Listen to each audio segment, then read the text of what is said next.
Muy buenas noches. Bueno, disculpen la demora. Bueno, en esta ocasión vamos a desarrollar lo que es el test del ENAM número 2 de lo que respecta al tema de otorrinolaringología. Para desarrollar estas preguntas, como hemos más o menos nos hemos dado cuenta, van a haber preguntas que van a tocar diversos temas.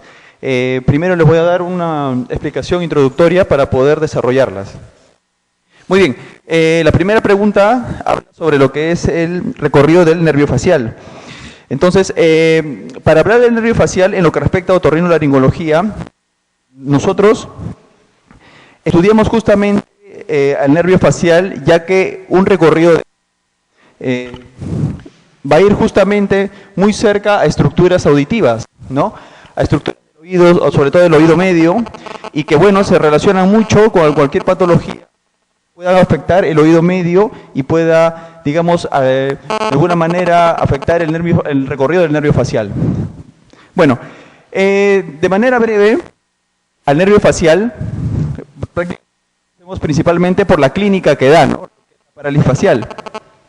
Bueno, principalmente el nervio facial es un nervio motor, sin unas fibras que van a también ser parasimpáticas y van a dar fibras sensitivas. El nervio facial característicamente va a inervar lo que son los músculos del segundo. Todos los músculos que van a derivar del segundo arcofaringio, la mayoría de estos van a ser músculos de la expresión facial. Por eso que cualquier alteración de este nervio va a producir pues estas parálisis, sobre todo lo que corresponde a sus fibras motoras, que son las mayorías. Bueno, aparte también va a inervar sobre todo algunos músculos importantes a nivel del oído, como por ejemplo el músculo del estribo, que se va a encargar de lo que es el reflejo estapedial. Luego, algunas fibras también darán esta inervación de tipo parasimpática. Este nervio facial también se encargará de la regulación de lo que es la secreción salival a nivel de la glándula submaxilar, sublingual, la secreción lacrimal y la secreción nasal. Y bueno, también dará fibras sensitivas, sobre todo dirigidas para inervar o dar la sensibilidad gustativa de los 2 tercios anteriores de la lengua. Recordar que el tercio posterior lo va a dar el glosofaringio. Y a la vez también dará sensibilidad, no sobre todo a un área cutánea, a nivel de conducto auditivo externo, también conocido como el área de Ramsay-Hunt, que justamente se va a encontrar en la pared del conducto auditivo externo y que también, digamos, llegará hacia parte de la concha del pabellón auricular. Bueno, no se ve muy bien, pero aquí es un esquema para poder entender lo que es el origen aparente y el origen real. Aparente, bueno, por lo que vamos a observar, se va a encontrar a nivel del surco bulboprotuberancial, ¿no? A nivel lateralizado a nivel de este surco. Luego, en el origen real, característicamente el nervio facial va a dar un movimiento, ¿no? Este es el nervio facial en su núcleo dorsal y ventral, y sus fibras motoras característicamente darán o digamos rodearán el núcleo del sexto par, lo que se conoce como rodilla del facial, que se va a dar más o menos a la altura del piso del cuarto ventrículo. Luego, a partir de esta, se dirigirá pues hacia el surco bulboprotuberancial, que es el origen aparente. Bueno, este es un esquema para poder ver sobre todo el recorrido del nervio facial, ¿no? De manera un poco más panorámica. Bueno, no se ve muy bien, pero aquí, luego de haber salido del surco bulboprotuberancial, que es su origen aparente, hará un pequeño recorrido intracraneal y luego ingresará hacia la porción petrosa del hueso temporal, sobre todo en una estructura que se llama el conducto auditivo interno, juntamente con el octavo par. A partir de ese nivel, digamos, este nervio facial va a pasar el hueso, la porción petrosa del hueso temporal en una forma muy característica, que es una forma de Z, a nivel de un acueducto que se llama el acueducto de Falopio. Entonces, este recorrido en forma de Z nos dará 3 porciones que son importantes en lo que respecta a la porción intratemporal y dará 2 angulaciones. Ahora los voy a explicar en un esquema mucho mejor. Luego saldrá a través del agujero estilomastoideo para ya hacerse extracraneal y dirigirse a los diferentes lugares, ¿no? Tanto dando ramas colaterales, como por ejemplo ramas que se van a ir hacia la parte sensitiva del conducto auditivo, externo, por ejemplo, y algunas ramas terminales que serán pues las ramas cérvico-faciales y temporofaciales, o sea que se encargan de inervar justamente los músculos de la expresión facial. Muy bien, este es el recorrido intrapetroso, ¿no? A nivel de la porción petrosa del hueso temporal. Como les dije, va a tener, digamos, un recorrido en forma de Z. Este es el origen aparente. Hay un pequeño trayecto intracraneal y luego este ingresa a través del conducto auditivo interno. Justamente en este pequeño recorrido va a estar acompañado del octavo par. A partir de ahí entrará en un acueducto llamado el acueducto de Falopio, ¿no? Que es por donde discurrirá este nervio. Como les dije, va a tener una forma característica, ¿no? Digamos, entre comillas, una forma de Z, que nos dará una primera porción, que es la porción laberíntica. Es la porción más corta, ¿no? A este nivel, y luego dará una angulación, lo que nosotros conocemos como el primer codo, o algunos textos lo dicen la primera rodilla. No se usa mucho el término primera rodilla porque a veces lo podemos confundir con la rodilla anterior que le hemos dicho, ¿no? La rodilla que da el nervio facial al núcleo del sexto par, pero que se encuentra a nivel central. Por eso que preferimos decir angulación o codo. Y justamente esta primera angulación de manera característica va a estar relacionado con un ganglio, que es el ganglio geniculado. A partir de este ganglio geniculado se dará la primera rama del nervio facial, que es el nervio petroso superficial mayor. Este nervio petroso superficial mayor es importante, ¿por qué? Ya que algunas fibras de estas, sobre todo las simpáticas, que luego en un ganglio llamado el ganglio esfenopalatino se juntarán con algunas fibras del trigémino, llegarán a controlar lo que es la secreción de la glándula lacrimal.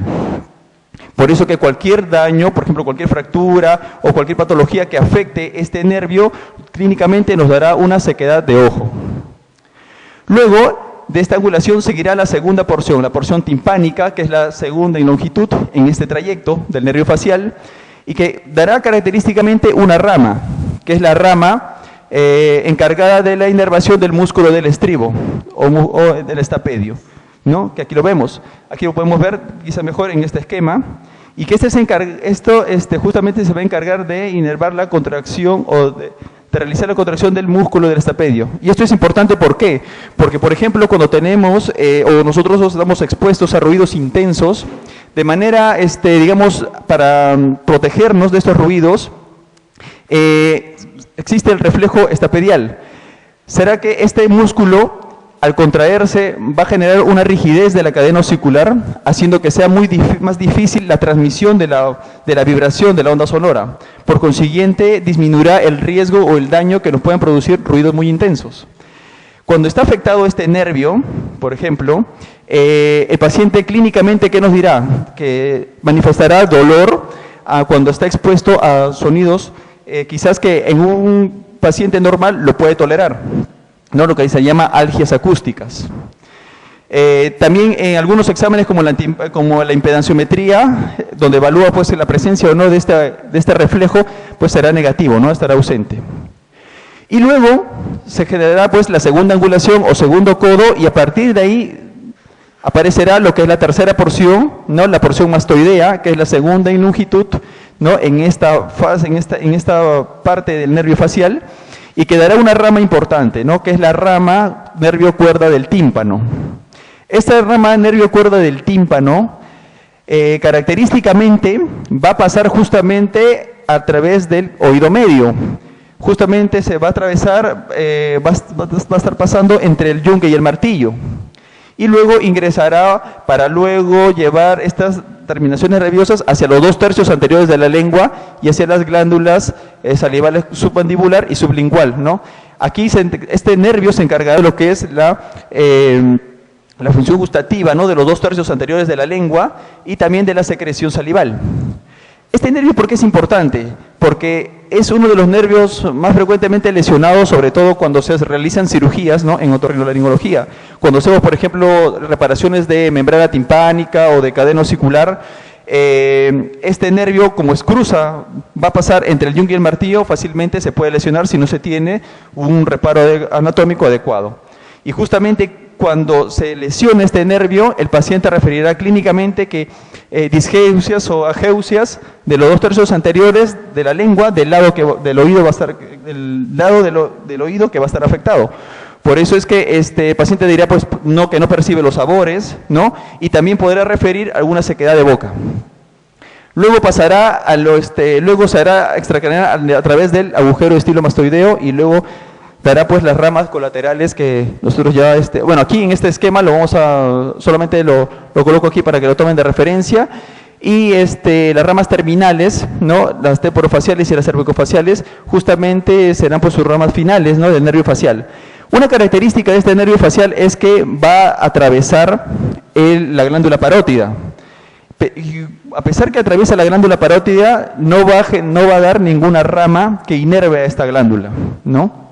Eso hay que tenerlo muy en cuenta. Muy bien, es así que podemos responder la primera pregunta, ¿no? La primera pregunta nos dice, o se refiere hacia la secuencia que nos va a dar anatómica, ¿no? del recorrido del nervio facial.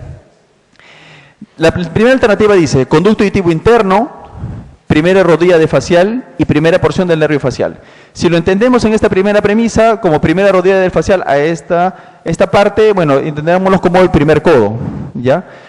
Esta alternativa sería incorrecta, ya que luego del conducto auditivo interno tendría que aparecer la primera porción del nervio facial y luego recién se dará la primera rodilla, que es justamente donde se encuentra el ganglio geniculado. La segunda alternativa nos dice la salida del nervio petroso superficial mayor, que es la primera rama, salida del nervio estapedial y salida del nervio cuerda del tímpano. Esta secuencia es la correcta, ya que justamente se van a, nos hace referencia hacia las ramas colaterales que se van a dar, ¿no? A través del recorrido intrapetroso del nervio facial, ¿no? En sus diferentes porciones. La tercera alternativa nos dice salida de la rama digástrica, foramen estilomastoideo y salida de la rama estiloioidea. Bueno, aquí justamente nos están hablando de dos ramas extracraneales y que previamente, por ejemplo, la rama digástrica debe haber salido del foramen estilomastoideo. Por eso es que esta alternativa también sería incorrecta. Aquí nos dice, en la cuarta alternativa, ganglio geniculado, segunda rodilla del facial y foramen estilomastoideo. Esta secuencia sí es la correcta. Y la última nos dice cuerda del tímpano, rama sensitiva para rama auricular del vago y rama digástrica. Bueno, esta también sería la correcta, ¿no? Entonces aquí tendríamos dos alternativas, que sería la A y la C. Muy bien.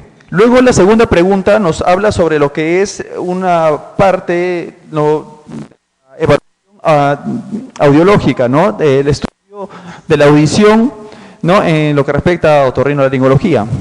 La acumetría es una evaluación, ¿no? Es una prueba funcional de la audición que característicamente va a ser digamos, una prueba de screening, en la que su principal finalidad va a ser diferenciar una hipoacusia de tipo conductiva y de una hipoacusia de tipo facial.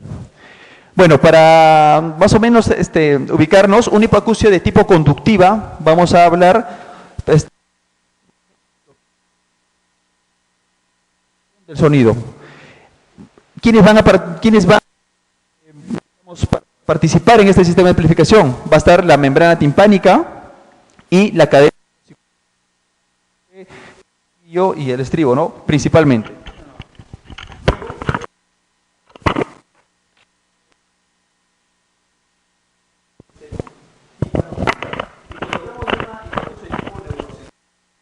Vamos a nivel del órgano de Corti o del nervio auditivo. Muy bien. Entonces, la acumetría, como le dijo, es una primera fase, ¿no? Una primera parte de la evaluación de la audición, ya que habrán otros exámenes que lo van a complementar, como por ejemplo la audiometría, ¿no? Que es la que frecuentemente vamos a poder observar. Actualmente ya se está dejando en desuso la acumetría, sin embargo, tiene, ¿no? Sobre todo para poder evaluar en un primer momento. Esta acumetría hace uso de un instrumento que es el diapasón. Este diapasón es un instrumento de metal que va a tener diferentes longitudes y que cada longitud va a emitir un sonido a una frecuencia determinada. Luego, con este instrumento se realizarán maniobras. Tendremos la maniobra, las más conocidas son la de Riné y la de Weber. Hay otras maniobras, hay más de 5 o 6 maniobras que son la de Swabash, la de Gelé, pero quizás estas son un poco más difíciles de hacerla, y se prefiere hacer las de Rinné y la de Weber porque quizás son las más objetivas, los más fáciles de realizar y que quizás es más sencillo que el paciente te pueda entender. Bueno, en lo que respecta al Rinné, es una prueba de tipo monaural. ¿Qué quiere decir esto? Que es una prueba que va a evaluar oído por oído. Y la prueba de Weber es una prueba de tipo biaural. Quiere decir que va a evaluar los dos oídos a la vez. Principalmente en el Rinné se va a evaluar lo que es la vía aérea y la vía ósea. Recordar que los sonidos se pueden transmitir por vía aérea, bueno, es lo que nosotros sabemos, ¿no? Las ondas sonoras pueden ser captadas por el pabellón, auditivo externo, y luego estimular toda la estructura tímpano-ocicular. También habrá un tipo de conducción de la audición que es la vía ósea, ¿no? Que es, digamos, ya la parte donde va a pertenecer aquí la cadena de huesecillos y las estructuras óseas que van a rodear lo que es el oído interno. Y también, pues, esto principalmente es en el Rinné, ¿no? En el Rinné va a comparar estas dos vías, y en el Weber va a comparar solo la vía ósea de los dos oídos. Muy bien, en este esquema, bueno, aquí vamos a hablar sobre el test de Rinné. En el test de Rinné hay que tener dos cosas bien claras. El resultado que nos puede dar el Rinné es un resultado positivo o un resultado de tipo negativo. ¿Qué quiere decir esto? Cuando nosotros colocamos el diapasón, ¿no? Principalmente se coloca a nivel de la apófisis mastoides, pero se puede ubicar en cualquier parte del cráneo. Se prefiere colocar en la apófisis mastoides del oído que se va a evaluar, ya que está mucho más cerca a las estructuras del oído interno. Lo normal es que cuando nosotros coloquemos el diapasón, ¿no? A nivel de la apófisis mastoides, la vibración de este instrumento generará un estímulo auditivo. Escucharemos un sonido. Y cuando este sonido, digamos, disminuye, se va agotando, nosotros lo colocamos cerca al pabellón, ¿no? Y el paciente continuará escuchando el sonido. ¿Por qué se da esto? Porque justamente una vez que se ha agotado la vía ósea, ¿no? Que son las estructuras que se van a rodear al oído interno, una vez que ha agotado la vibración de esta, cuando colocamos el diapasón a través del pabellón auricular, aún nos quedará el sistema de amplificación, que es el sistema del tímpano y de la cadena ocicular. Por eso es que aún continuamos percibiendo el sonido. ¿Esto qué nos quiere decir? Que la vía aérea tiene más tiempo conduciendo el sonido que la vía ósea. O sea, de forma práctica, la vía aérea va a ser mayor que la vía ósea. Este es un resultado de un test de Rinné de tipo positivo, ¿ya? Y eso es normal. Ahora, también hay que observar lo siguiente. Este test de Rinné, cuando sale positivo, también nos puede traducir hipoacusias de tipo neurosensorial. ¿Por qué? Lo que sucede es lo siguiente. Como ya le dije, cuando hay hipoacusia de tipo neurosensorial, puede estar afectado lo que es el órgano de Corti o el nervio vestíbulo-coclear. Cuando nosotros realizamos esta maniobra, por ejemplo, en un oído afectado, ¿no? Realizamos la colocación del diapasón a nivel de la vía ósea y tranquilamente se puede agotar. Pero como ya les dije, en una hipoacusia neurosensorial, si se dan cuenta, no va a estar afectado la cadena ocicular, tímpano-ocicular, o sea, el sistema de amplificación. Por eso es que el paciente puede aún percibir el sonido a través de la vía aérea. En un Rinné positivo también nos puede decir que es una hipoacusia de tipo neurosensorial. Solamente hay que hacer una observación que los tiempos en proporción a una persona normal van a estar disminuidos. ¿Ok? Muy bien. Ahora, ¿qué es el otro resultado? El Rinné negativo. Esto es lo inverso. Quiere decir que en este caso el Rinné es negativo cuando la vía ósea del sonido que la vía aérea. ¿Y esto por qué se da? Como ya le dije, esto se da en hipoacusias conductivas. ¿Y por qué se da esto? Como ya le dije, la hipoacusia conductiva está afectado el sistema tímpano-ocicular. Entonces, el sistema de amplificación no va a funcionar. Por consiguiente, cuando nosotros coloquemos el diapasón a nivel de la mastoides y luego, una vez que cesa la vibración que va a llegar directamente hacia la cóclea, colocaremos a través de la vía aérea y como no está el sistema de amplificación funcionando de manera correcta, esta no se percibirá. Por consiguiente, dará la sensación de que hay un predominio de la vía ósea sobre la vía aérea, y esto nos traducirá como una hipoacusia de tipo conductiva. Entonces, el RINE negativo es propio de las hipoacusias de tipo conductiva. Ahora, acá hay otro detalle también. Hay un resultado especial, que es el falso RINE negativo, y que se va a dar en hipoacusias neurosensoriales profundas, ojo, neurosensoriales profundas de tipo unilateral, cuando está afectado solamente un oído. ¿Qué quiere decir? Por ejemplo, si viene un paciente, ¿no?, que no escucha por el lado izquierdo, ha tenido, pues, qué sé yo, un tumor, un schwannoma a nivel del nervio vestíbulo coclear, y al realizarle la terapia quirúrgica se ha reseccionado todo este nervio. Prácticamente no escucha nada. Cuando tú colocas el diapasón a nivel de la mastoides del oído que está afectado en este paciente, esta vibración puede transmitirse a nivel del lado contralateral y hacerla percibir en el oído que está sano. Y obviamente cuando tú colocas el diapasón a través de la vía aérea, no va a poder ser transmitido, ya que no va a haber ni la conexión nerviosa del oído interno. Por consiguiente, va a parecer que la vía ósea va a ser mayor que la vía aérea, pero esto no es así. Es simplemente porque el paciente está percibiendo las ondas vibratorias hacia el lado del oído que está sano. ¿Ya? Ojo, hay que tener en cuenta esto, sobre todo en este tipo de hipoacusia, de neurosensorial profundo. Muy bien, y la de Weber es un examen también con diapasón, en la que, como ya le dije, se va a evaluar ambos oídos a la vez. El diapasón se coloca a nivel del vértex, ¿no?, a nivel de la parte superior del cráneo, y a partir de ahí, justo en la línea media, darán las vibraciones de manera simétrica en ambos lados. ¿Qué es lo normal? Lo normal es que el paciente pueda percibir esa vibración en los dos oídos a la vez. ¿Y qué sucede cuando existen las patologías tanto de hipoacusia neurosensorial como de hipoacusia conductiva? Aquí el Weber nos va a dar dos resultados. Un Weber que lateraliza hacia el oído que está afectado y un Weber que no lateraliza hacia el oído que está afectado. ¿Qué quiere decir esto? Por ejemplo, viene un paciente que dice: doctor, no escucho por el oído izquierdo. Entonces nosotros colocamos el diapasón, estimulamos los dos oídos, y el paciente paradójicamente va a decir: doctor, cuando me coloca el diapasón, siento que escucho por el oído que está dañado. ¿Y esto por qué se da?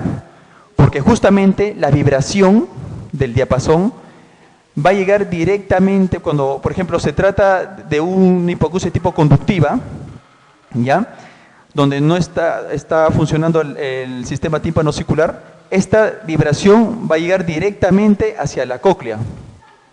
En cambio, en el oído que está sano, por ejemplo, donde la cadena ocicular y el tímpano están presentes, esta vibración, luego de llegar a la cóclea, seguirá transmitiéndose su vibración a través de estas estructuras. Por eso es que va a dar la sensación de que se escucha más por el oído que está dañado, por el oído que está afectado. ¿Esto qué quiere decir? Que es un Weber que lateraliza hacia el oído afectado y son propios de hipoacusias de tipo conductiva. Y en una hipoacusia de tipo neurosensorial, ¿qué quiere decir? Por ejemplo, si viene el paciente y nos dice: doctor, no escucho, quedemos con el lado izquierdo, no escucho por el lado izquierdo. Colocamos el diapasón y el paciente nos dice: doctor, continúo sin percibir el sonido que no escucho. ¿Esto por qué se da? Porque justamente al haber una hipoacusia de tipo neurosensorial, por más que la vibración llegue directamente hacia el órgano de Corti, ¿no?, hacia la cóclea, no va a ser percibida porque va a haber un daño en eso. Entonces, ¿qué quiere decir? Que el Weber no lateraliza hacia el lado que está afectado. Entonces, son propios de la hipoacusia de tipo neurosensorial. Esto es un poco complejo como entender, por eso es que quizás de manera no se está usando. Sin embargo, en lugares donde no encontramos, por ejemplo, audiómetros, ¿no?, donde sí nos pueden dar de manera más objetiva, ¿no?, incluso nos pueden dar de manera más precisa qué frecuencias no escucha bien, la acumetría nos puede servir. Bueno, la segunda pregunta justamente va en relación a esta, ¿no? Es sencilla. Dice, ¿cuál es el test que tiene por objetivo comparar la audición de un sonido transmitido por vía ósea y con la audición transmitido por la vía aérea? Bueno, es fácil, ¿no? Es el test de Rinne, ¿no?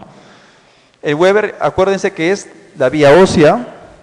El Swabash es un test comparativo. Este es un poco subjetivo, ¿por qué? Porque justamente va a comparar la audición del paciente con la del médico que lo está evaluando, ¿no? El test de Fowler y de Sisi son test más que nada audiométricos que sirven para evaluar lo que es la hipoacusia de tipo retrococlear, no coclear o retrococlear. Bueno, otro tema también para poder hablar es sobre la ototoxicidad. Bueno, es importante saberlo, no solamente por el daño que puede producir, ¿no?, los diversos fármacos o sustancias que puede consumir el paciente, sino también porque tenemos que considerar que la ototoxicidad puede ser también reversible, puede ser transitoria. Y detectado esta patología, una vez que dejamos de administrar las sustancias que sospechosamente pueden estar produciendo esta ototoxicidad, podemos de alguna manera revertir las hipoacusias que pueden producir. Bueno, cuando hablamos de ototoxicidad, a veces se nos viene la idea de hipoacusia. Bueno, eso es cierto porque la va a producir hipoacusia, ¿no? Una cocleotoxicidad. Sin embargo, también hay que considerar que la ototoxicidad va a producir una vestibulotoxicidad, va a afectar el sistema vestibular, no puede anular el sistema vestibular. Y van a haber principalmente dos fármacos, que ya les voy a mencionar adelante, que se van a caracterizar por eso y que es constantemente preguntado. La cocleotoxicidad quiere decir, bueno, justamente la toxicidad a nivel de la cóclea y que clínicamente va a producir lo que es la hipoacusia de tipo neurosensorial. Esta hipoacusia característicamente tiene que ser bilateral, porque va a afectar a ambos oídos, simétrica, ¿no? Y también va a tener, va a ser, digamos, una hipoacusia donde va a haber una caída en los tonos agudos. O sea, las frecuencias más agudas van a ser las primeras que se van a perder. También se puede acompañar de acúfenos, ¿no?, ya sea agudos o continuos. Y la vestibulotoxicidad es una patología donde va a afectarse al sistema vestibular y que, similar a la cocleotoxicidad, también va a ser bilateral. Característicamente la clínica que va a dar es una clínica de inestabilidad, no tanto de vértigo. ¿Por qué? Porque hay que regular el equilibrio. Nosotros no solamente el sistema vestibular, también usamos la visión y la propiocepción. Cuando, por ejemplo, se produce una vestibulotoxicidad, una anulación del sistema vestibular, aquí pues nos va a quedar la visión y la propiocepción. Y quizás el paciente no va a sentir esa sensación de vértigo, va a sentir más que nada una inestabilidad, ¿no? Digamos, encontrar una posición para poder compensar su equilibrio. ¿Ok? Y también esta se puede encontrar también con nistagmos, ¿no?, de tipo posicional predominantemente, y también se puede acompañar de cortejo vegetativo. O sea, bueno, este esquema me pueden entender cómo los fármacos pueden afectar digamos, el órgano de Corti, ¿no? Mira, aquí el órgano de Corti hay que tener en cuenta que no solamente va a estar conformada pues por la membrana tectorial, las células ciliadas externas, las células ciliadas internas. También tienen estructuras de sostén que van a estar sobre la membrana basilar, ¿no? Y también una estructura importante que es la estría vascular, que más o menos se va a encontrar a este nivel. Esta estría vascular se va a encargar justamente de la irrigación y del control hidroelectrolítico de la endolinfa. ¿Ok? Entonces, justamente esta estría vascular va a tener esta importancia, y por ejemplo, fármacos como por ejemplo los diuréticos de ASA, ¿no?, que como nosotros hemos podido en el capítulo de nefrología, van a justamente actuar sobre la bomba sodio-potasio, que también se van a encontrar a este nivel de la estría vascular. Por eso es que cuando nosotros consumimos diuréticos de ASA, también puede producir una alteración hidroelectrolítica a nivel de la endolinfa, ¿no? Y por eso generará una toxicidad a nivel del órgano de Corti. Recordar también que hay fármacos como los salicilatos, como los AINES, que van a disminuir que son sustancias. Por consiguiente, estas predominio de sustancias vasoconstrictoras, como por ejemplo los tromboxanos.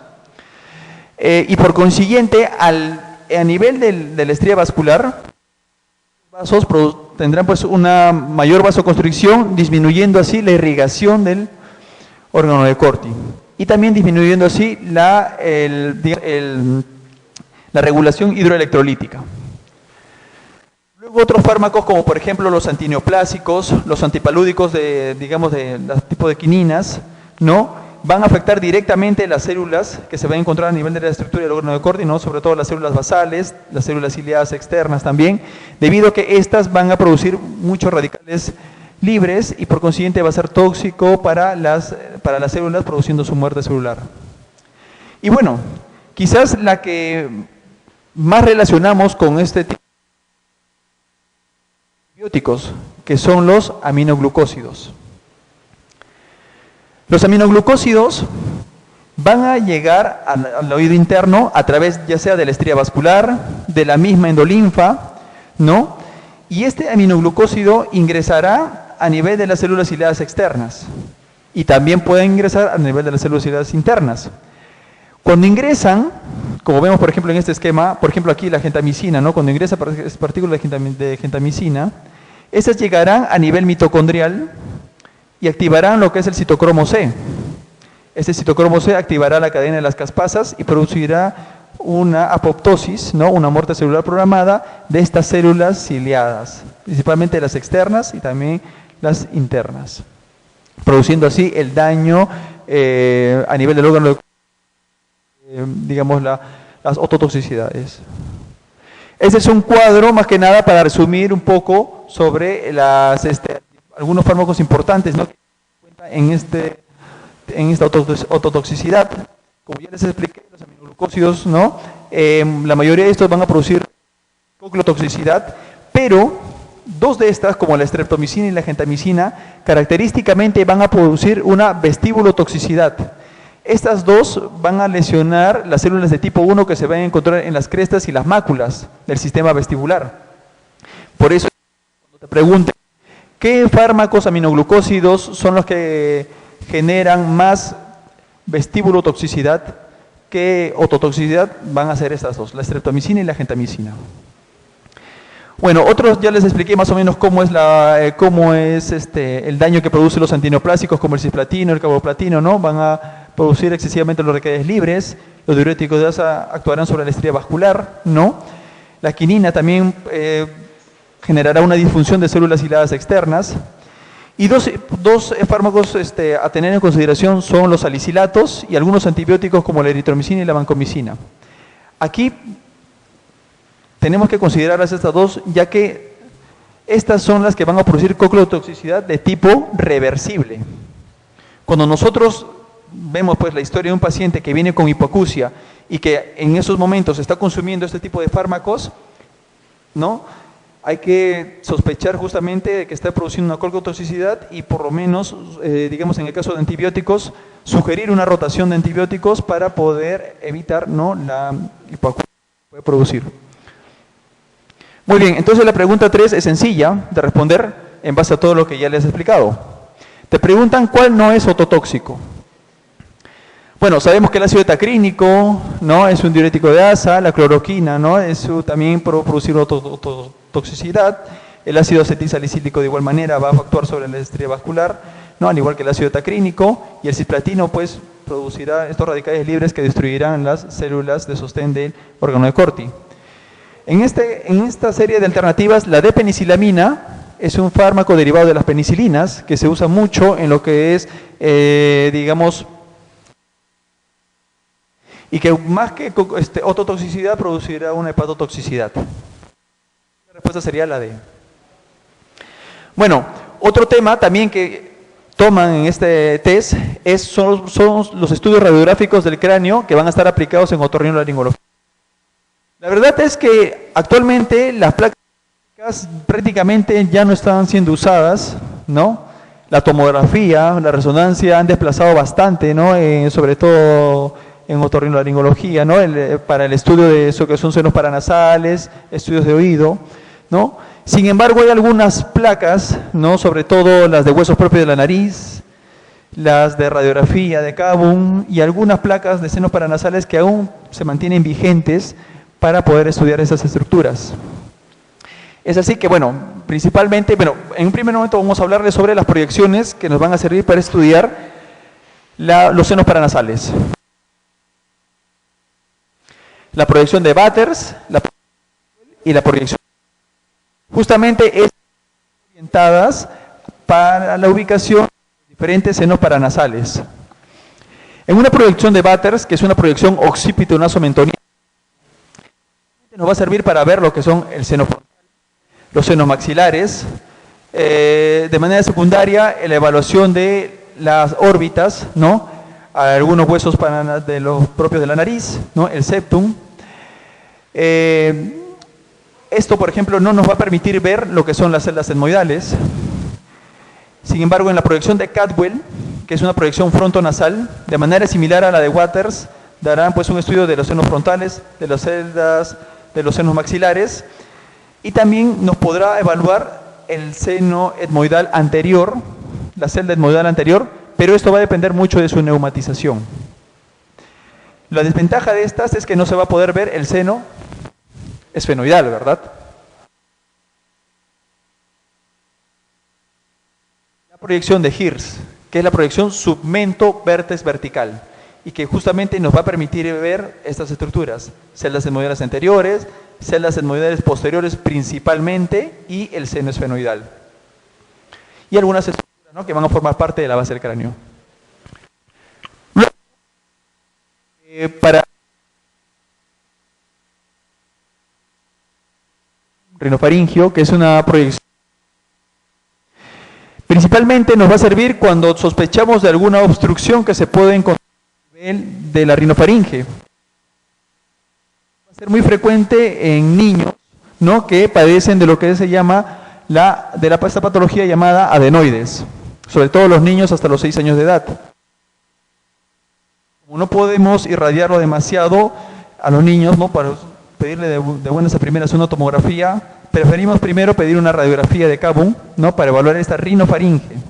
Cuando encontramos una adenoides hipertrofiada, esta adenoides generará una obstrucción de este espacio rinofaringio y por consiguiente generará pues la clínica que ya conocemos, ¿no?, como por ejemplo el síndrome de apnea del sueño, medias de tipo serosa, por ejemplo, ¿no?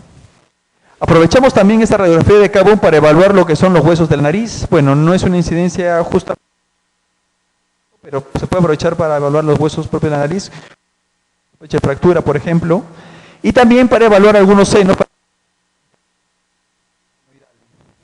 Y algunas veces las silla turca, por ejemplo, ¿no? Y bueno, para el estudio del oído, vamos a tener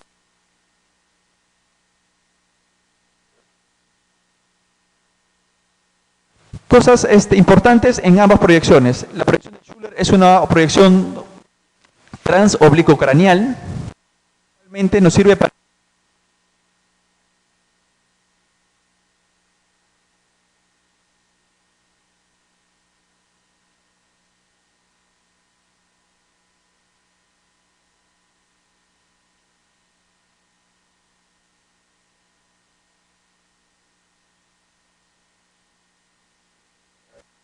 esta proyección de Stenberg, que es la proyección oblicua, obliculo-cigomática, nos permitirá ver lo que es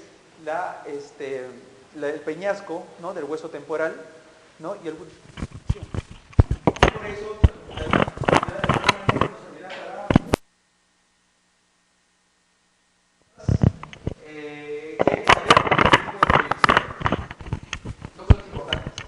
recordar que la proyección de Schuller se va a usar, por ejemplo, cuando nosotros sospechamos fracturas de hueso temporal de tipo longitudinal. Y la Stenberg nos va a servir para el hueso temporal, ¿no?, del peñasco del hueso temporal de tipo transversal. característicamente. La cuarta pregunta nos dice, ¿cuál es la proyección radiológica idónea para explorar la apófisis mastoides? Bueno, sabemos que la de Batters, la de Hirsch y la de Cadwell nos van ¿para qué? Los senos paranasales, ¿verdad? Eso es sencillo. Nos quedan dos, la de Stenberg y la de Schuller. Si bien es cierto, ambas nos pueden dar imágenes de la apófisis mastoidea, pero cuando nosotros queremos evaluar, por ejemplo, patologías de oído medio, crónica, que digamos uno de los primeros lugares donde se afecta, ¿no?, la otitis media crónica, va a ser pues el antro, ¿no?, la entrada hacia el antro, que es la celda mastoidea más grande que se va a encontrar por encima de la caja del oído medio. La proyección de Schuller quizás va a ser la más indicada. Por eso es que la respuesta es esta de aquí, la D. Ojo, recordar que la de Stenberg también nos puede ayudar en algunas partes de la mastoides, pero de las dos, la de Schuller está un poquito más orientada, sobre todo cuando queremos evaluar patologías de oído. Y bueno, aquí van a venir ya un tema en la que nosotros debemos de dominarla y que es muy rentable, ya que justamente, no solamente en el capítulo de otorrino, sino también en el pediatría, van a estar presentes, ¿no? Este es el tema de las otitis. De la otitis de manera práctica, como ya nosotros sabemos, podemos dividirlas en dos, en otitis externas y otitis media. Las otitis externas, principalmente aquellas patologías donde va a afectar lo que es el pabellón y el conducto auditivo externo. Algunos consideran la membrana timpánica también, otros no. Principalmente son el pabellón y el conducto auditivo externo. Y la otitis media van a ser las patologías que van a afectar la caja timpánica, el oído medio y la mastoides. Clínicamente, la otitis externa va a estar caracterizada por otros síntomas, que es la otalgia, la otorrea, que es la secreción, ¿no?, a nivel del conducto auditivo, la sensación de oído tapado, producto de la secreción excesiva, ¿no?, la otorrea excesiva, y el prurito que sobre todo va a estar relacionado con la otitis y los eczemas. ¿Qué patologías vamos a encontrar en la otitis externa? Pues desde la pericondritis, que son infecciones del pericondrio, ¿no?, del cartílago, del pabellón auricular, ¿no?, que pueden darse, por ejemplo, por traumatismos que se pueden dar a nivel del pabellón auricular. Puede haber una colección de algún hematoma, y si no es drenado a tiempo puede infectarse, ¿no? Además también que pueden haber patologías que pueden directamente infectar, ¿no?, el pabellón auricular. La erisipela, que es una infección de piel, sobre todo que más se da en niños, cuando ésta se encuentra muy cerca al pabellón auricular, tranquilamente pueden diseminarse hacia el pabellón auricular y por continuidad seguir el conducto auditivo externo. Otra patología, ya no bacteriana, sino viral, por ejemplo, es el herpes zóster ótico. A veces algunos tienen la mala suerte de que el herpes zóster se ubique a nivel de la rama de Ramsay-Hahn, ¿no?, del nervio facial, que más o menos expliqué en un principio, y que va a dar la sensibilidad de esta parte, ¿no?, del conducto auditivo externo, principalmente en la pared posterior del conducto auditivo externo. Y producirán pues las clásicas lesiones que nosotros sabemos, como son esas lesiones ampollosas, ¿no?, muy dolorosas, que también pueden afectar parte de la concha del pabellón auricular. Cuando hablamos de otitis externa circunscrita, hablamos principalmente de los forúnculos. Hay que recordar que el tercio externo del conducto auditivo externo principalmente está formado por glándulas sudoríparas, sebáceas, glándulas ceruminosas y también folículos pilosos, que también pueden fácilmente ser infectados, ¿no?, por una bacteria, en este caso el estáfilo, y pueden generar, por ejemplo, forúnculos, produciendo pues una otalgia muy intensa. La difusa, cuando justamente estas infecciones a nivel del conducto auditivo externo pueden diseminarse. La micótica, aquí principalmente hay dos entidades, el Aspergillus y la Cándida. Digamos, de manera práctica, característicamente, el Aspergillus nos dará pues secreciones negruzcas, ¿no?, una otorrea de tipo negruzca. Las cifas también tendrán este color. Y la Cándida, que es la menos frecuente, producirá pues secreciones de manera blanquecina predominantemente. Aquí es también característico el prurito. En lo que respecta a la otitis externa maligna o necrotizante, esto aquí tenemos que tomarlo en cuenta en pacientes inmunodeprimidos, sobre todo en pacientes diabéticos. Recordar que el agente causal de esta es la pseudomonas. La eczematosa, que es un tipo de otitis externa, esta eczematosa justamente va a estar en relación con las dermatitis que se pueden dar a nivel de la piel. Hay que recordar que el conducto auditivo externo está revestido de epitelio poliestratificado plano, queratinizado. Es la piel, es una proyección de la piel. Claro, esta vez no va a tener dermis, solamente va a tener la epidermis. Por eso es que cualquier patología dermatológica, por ejemplo las exfoliaciones que pueden generar estas dermatitis, también pueden expresarse en el conducto auditivo externo y se pueden acumular y pueden sobreinfectarse.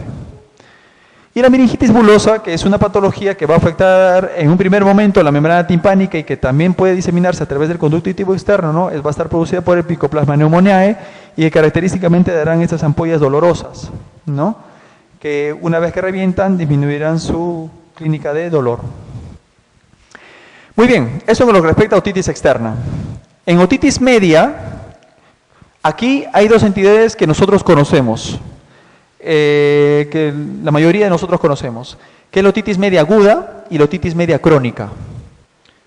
Sin embargo, hay una entidad que últimamente se está tomando mucho más en cuenta, que son las otitis medias producidas por alteraciones de la ventilación y drenaje.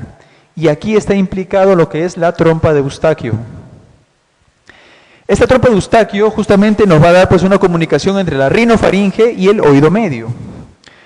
Por consiguiente, cuando hay una alteración, una obstrucción, una mala función de esta trompa de Eustaquio, tranquilamente no se va a ventilar de manera adecuada.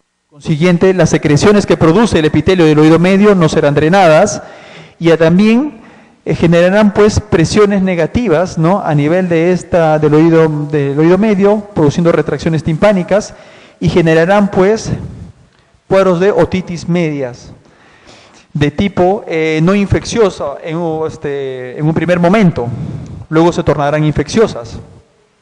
Clínicamente nos van a dar lo que es la hipoacusia. No vamos a encontrar dolor, tampoco vamos a encontrar otorrea, sino hipoacusias, nada más. ¿Por qué? Porque, por ejemplo, en una ototubaritis es la inflamación de la trompa de Eustaquio, esta puede cerrarse o ocluirse y generar pues un defecto en su ventilación. Cuando este se hace crónico, el epitelio que reviste el oído medio es un epitelio respiratorio, ¿no? Cilíndrico ciliado. Y este también producirá un tipo de secreción, en un principio de tipo acuosa, ¿no? Y nos dará una entidad que se llama la otitis media de tipo serosa. Y si esta se hace crónica, esta otitis media serosa generará una metaplasia a nivel del epitelio del oído, produciendo glándulas caliciformes. Y estas glándulas caliciformes nos darán una secreción mucho más densa, una secreción mucosa, produciendo lo que es una hipoacusia de tipo mucosa. Bueno, ya les voy a hablar en la siguiente diapositiva un poco sobre el tratamiento y el manejo de estos de aquí. En lo que respecta a la otitis, la más conocida, la otitis aguda y la otitis crónica, cosas importantes. Tiempo de enfermedad. En una otitis media aguda hablamos de un tiempo de enfermedad de 0 a 3 semanas. La clínica principal que nos va a dar es la fiebre, la otalgia y la otorrea, que se van a, van a aparecer en diferentes fases. Vamos a tener una fase de colección, una fase de otorrea y también algunos describen una fase de resolución. En una fase de colección, como su mismo nombre lo dice, es la colección de material purulento, ¿no? A nivel del oído medio, ¿no? De la caja, que nos dará clínicamente lo que es fiebre y una otalgia intensa. Producirá lo que nosotros conocemos como el abombamiento de la membrana timpánica, un enrojecimiento, una facción, una congestión de esta, y que bueno, cuando esta ya rebasa las posibilidades de contenerla, producirá pues, digamos, de manera espontánea, una perforación a nivel timpánico, sobre todo a nivel del cuadrante posterior-inferior, y generará pues el drenaje de este material purulento, produciendo lo que es la fase de otorrea, donde clínicamente, como su mismo nombre lo dice, predominará la otorrea, disminuyendo lo que es la otalgia. y algunas veces la fiebre. Y como le dije, también hay una fase de resolución donde ya una vez que ha remitido el cuadro, la perforación que producirá, ¿no?, esta fase de otorrea cerrará y por consiguiente se restablecerá la función timpánica. Formas especiales de la otitis media aguda, vamos a tener la otitis media aguda de lactante, muy frecuente sobre todo en esta población, debido a que esta tiene relación, por ejemplo, con lo que no solamente con el desarrollo de la inmunidad, sino también tiene el desarrollo de la trompa de Eustaquio. Recordar que en el lactante la trompa de Eustaquio es más horizontal y es más fácil de que pueda, digamos, rebasar alguna secreción láctea, ¿no?, a nivel del oído medio, y a medida que nosotros vamos creciendo, esta trompa de Eustaquio se va haciendo más vertical, ¿no?, más oblicua, más vertical. Y la otitis media aguda, necrotizante, sobre todo en inmunodeprimidos, donde aquí el cuadro es mucho más aparatoso y que las complicaciones de las otitis medias van a estar más presentes en este tipo de otitis. Y bueno, otro punto importante, el tipo de enfermedad. Cuando hablamos de otitis media crónica es que esta va a tener un tipo de enfermedad más de 3 meses y que clínicamente van a predominar lo que es la hipoacusia y la otorrea. Otalgia no se va a encontrar casi en ninguno de estos cuadros, ¿no? Casi no está presente la otalgia. Dos tipos importantes en la otitis media crónica: la otitis media crónica simple y la otitis media crónica colesteatomatosa. La otitis media crónica simple, la otitis media crónica generalmente va a estar producida por una perforación previa, ¿no?, de la membrana timpánica, que producirá pues una solución de continuidad, ¿no?, de gérmenes que pueden introducirse constantemente a nivel del oído medio y generar pues estos cuadros de otorrea crónica, ¿no? Y a la vez que, como el sistema de amplificación vesicular no va a estar funcionando bien, generará pues la hipoacusia, principalmente de tipo conductiva. Luego, esta otitis media crónica simple puede pasar a ser una colesteatomatosa. Una de las siguientes fases, ¿no?, una de las siguientes complicaciones es la otitis media crónica colesteatomatosa. ¿Y qué nos quiere decir el colesteatoma? Mal llamado colesteatoma porque aquí nos hablan sobre un material de contenido de colesterol. Aquí en sí este colesteatoma es una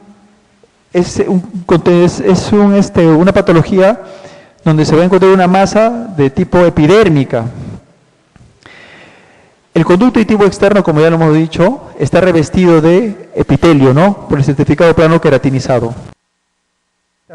Cuando encuentra de repente alguna solución de continuidad a nivel de la membrana timpánica o, digamos, circunstancias de la membrana timpánica donde le es favorable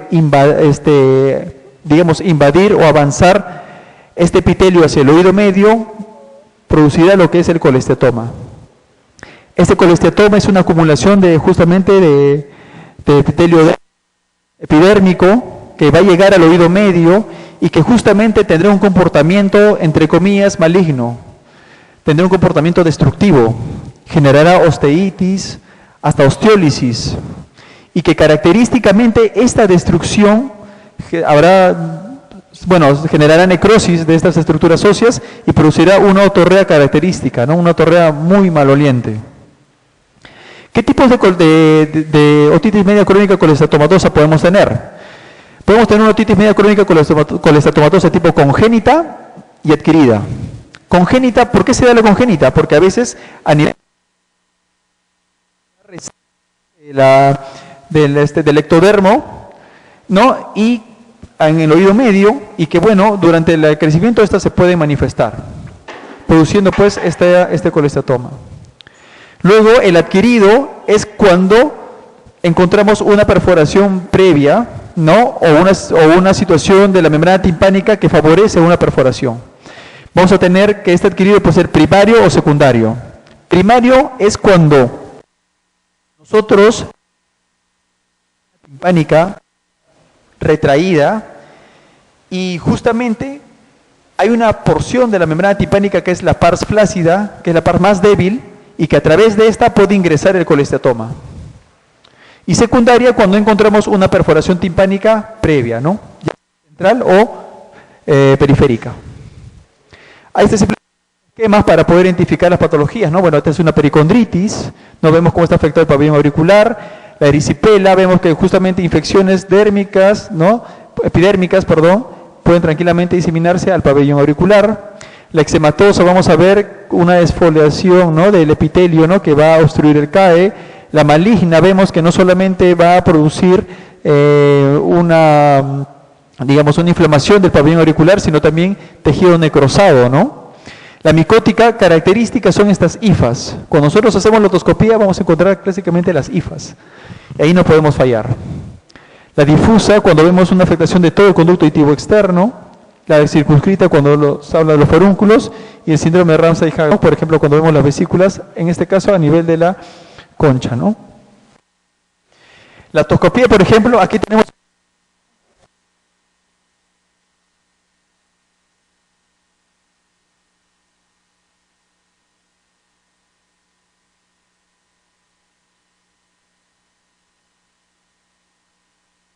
ahí el martillo, triángulo luminoso, que se va a encontrar a nivel del cuadrante anteroinferior. Esto, por eso no es que nosotros, mediante esto nos podemos ubicar de qué lado es el tímpano, ¿no? Este caso, por ejemplo, es un tímpano del lado derecho. Y bueno, esta característica se va a ir perdiendo justamente en las diferentes patologías que ya les mencioné. Por ejemplo, cuando hablamos de una meningitis, vemos pues la presencia de estas vesículas, ¿no? Que se va a encontrar a nivel de la membrana timpánica. Puede ser una meningitis de tipo bulosa, producida por el Mycoplasma pneumoniae, o una meningitis de tipo hemorrágica, ¿no? Producida por virus de la gripe. Alteraciones del oído medio que van a estar dadas por la ventilación y el drenaje, como ya más o menos les expliqué. Estas vamos a tener entidades como la otitis media, podrá apreciarse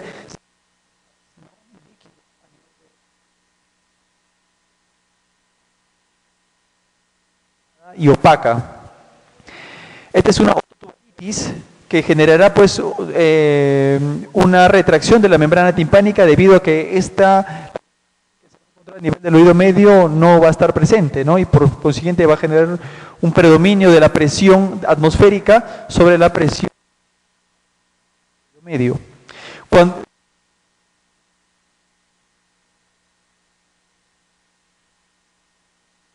que se han encontrado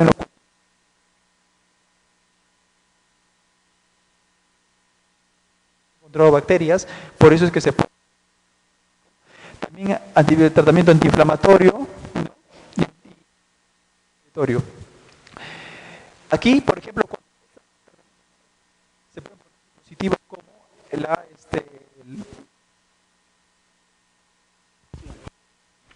aquí, por ejemplo, en la parte de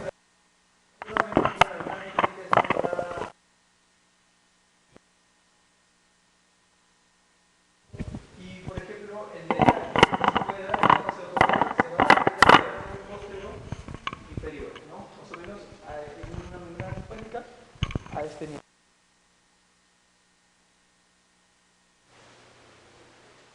Aquí, ese nivel. Luego vamos a ver pues los colesteatomas, ¿no? Estos colesteatomas que pueden, bueno, aquí por ejemplo la otitis media crónica simple, ¿no? Donde previamente puede haber una perforación de tipos periférica o central.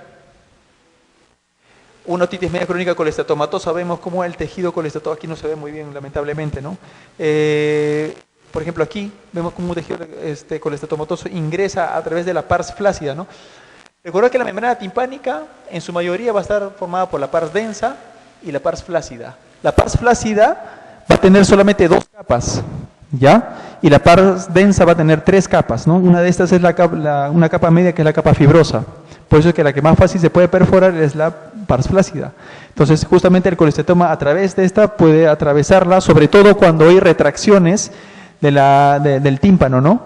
Por eso es que estas patologías, ¿no? Como las alteraciones de la ventilación y drenaje, patologías que alteren el trompo de Eustaquio, si se hacen crónicas, tranquilamente pueden convertirse en una otitis media crónica de tipo colesteatomatosa. Bueno, algunos solamente eso es para recordar nada más lo que es la etiología de la otitis media aguda. predominantemente la etiología es de tipo bacteriana, ¿no?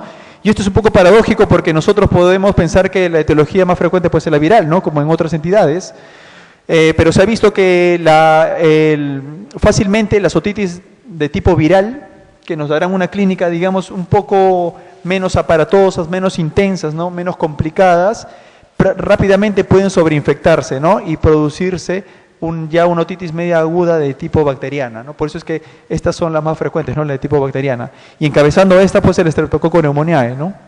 Luego el Haemophilus y el Moraxella catarrhalis, que son las más frecuentemente a considerar, ¿no? En nuestras preguntas. Muy bien, entonces la pregunta siguiente nos dice: mujer de 38 años que manifiesta episodios de otorrea desde la infancia. Ha presentado derecho en los últimos 20 meses, sin otalgia, con hipoacusia de oído derecho desde la infancia. Datos claves hasta aquí. ¿Qué? El tipo de enfermedad. Se está dando, es un tipo de enfermedad más o menos de 20 meses, ¿no?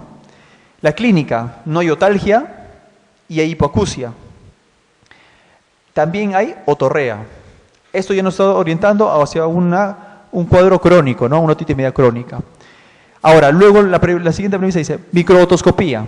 Se aprecia perforación marginal póstero-superior y apical amplia con restos de supuración y osteitis del reborde óseo. Recuerden que las otitis medias crónicas, sobre todo las colesteatomatosas, son las que van a generar osteitis y hasta osteólisis. ¿Ya? Luego dirá, se confirma una hipoacusia de tipo transmisorio de oído derecho, o sea, el RINE va a ser negativo, ¿no? En el oído derecho, y el Weber va a lateralizar hacia el oído derecho, o sea, lateraliza hacia el lado que está afectado, entonces se trata de una hipoacusia de tipo conductiva. Esto es sencillo. ¿Qué diagnóstico considera más acertado? Sería pues aquí la B, ¿verdad? Una otitis media crónica con colesteatomatoma. ¿Por qué una otitis media secretora crónica? ¿Por qué no? Porque esta no va a producir, esta no va a producir lo que es no va a producir lo que es osteitis. ¿Ya? Que así nos dice acá. Una autoesclerosis es una patología donde va a haber una calcificación del estribo con la ventana oval y que se puede dar en pacientes gestantes. ¿Ya? Es una patología que va a aparecer en las otitis medias crónicas, en la que el colágeno se va a solidificar, se van a convertir en placas blanquecinas que se van a adherir a la membrana timpánica, reduciendo así su motilidad. Luego, otitis externa crónica, bueno, no encajaría de acuerdo al clínico, ¿no? 6. Señale cuál es la opción correcta. La otitis media aguda se caracteriza por la presencia lenta e insidiosa del dolor de oído. Bueno, si hablamos de otitis media aguda, como ya le hemos dicho en el cuadro clínico, la presentación del dolor de oído no es lenta, ni tampoco insidiosa. Los gérmenes bacterianos más frecuentemente implicados en la otitis media aguda, en primer lugar son, es Pneumoniae, y en segundo lugar la Haemophilus influenzae. Sería la correcta.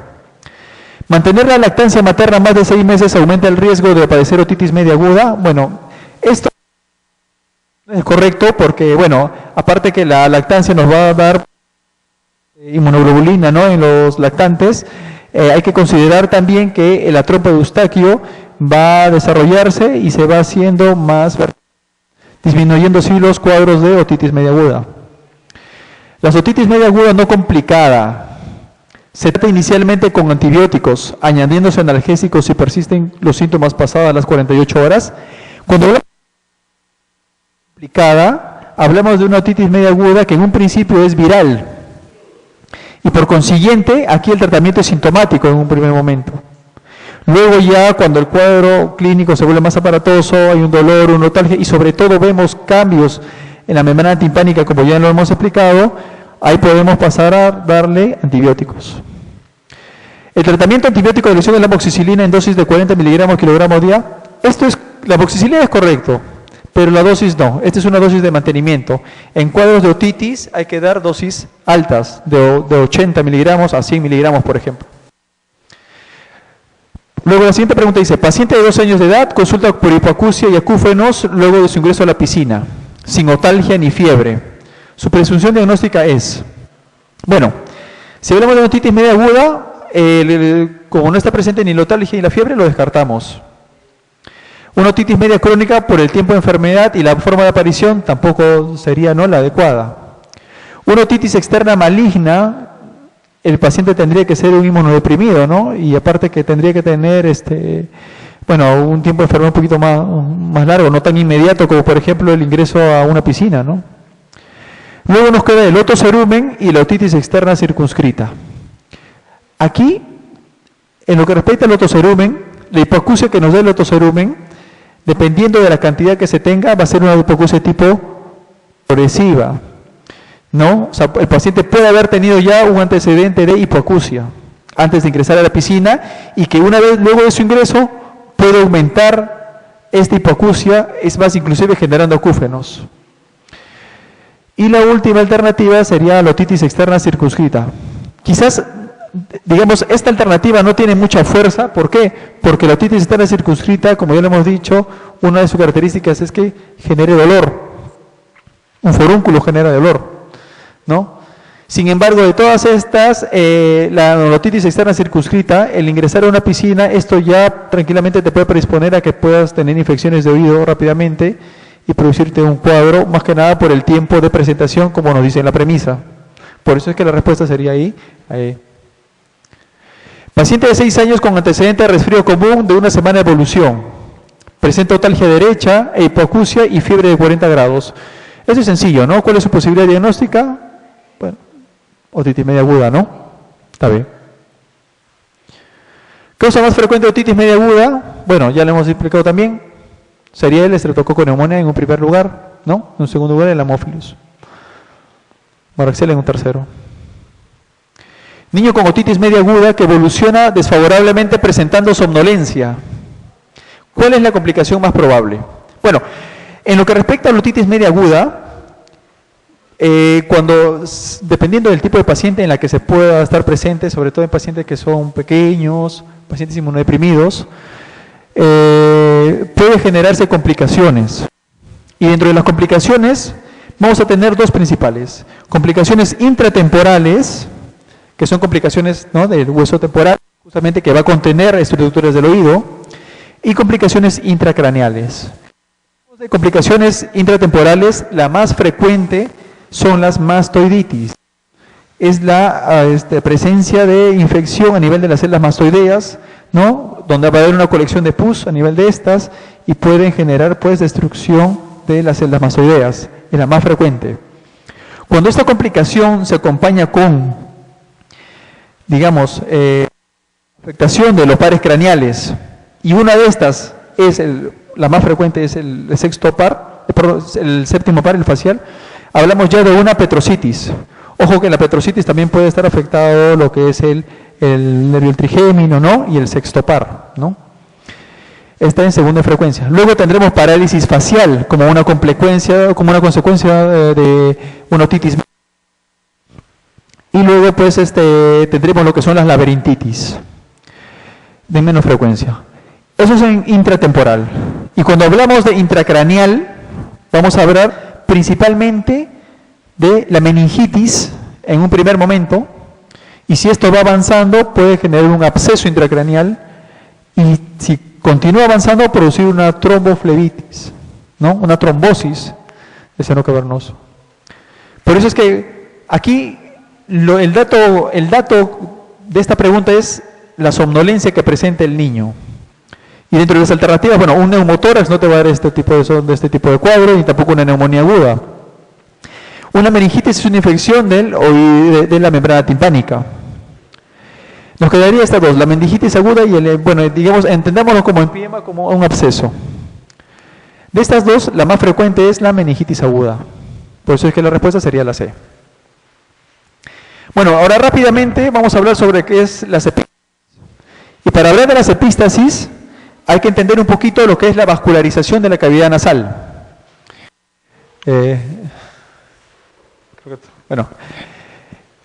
La vascularización de la cavidad nasal, aquí hay que tener en cuenta lo siguiente. Las epístasis más frecuentes son las anterior. Y cuando hablamos de epístasis de tipo anterior, hablamos de un plexo que está implicado frecuentemente, que es el plexo de Kieselbach, que justamente se va a encontrar a nivel del septum nasal, en su porción más anterior. Luego, ¿quiénes van a formar parte de este plexo de Kieselbach? O digamos, ¿qué vasos van a participar en la formación de este plexo? Vamos a tener pues aquí, por ejemplo, a la carótida, ramas de la carótida externa, dentro de estas a la rama facial, a la rama maxilar interna. Estas nos darán pues la labial superior, la maxilar interna nos dará la palatina descendente y una importante que es la esfenopalatina. Y a nivel de la carótida interna tendremos la rama oftálmica y acá tendrán dos ramas importantes que son las etmoidales.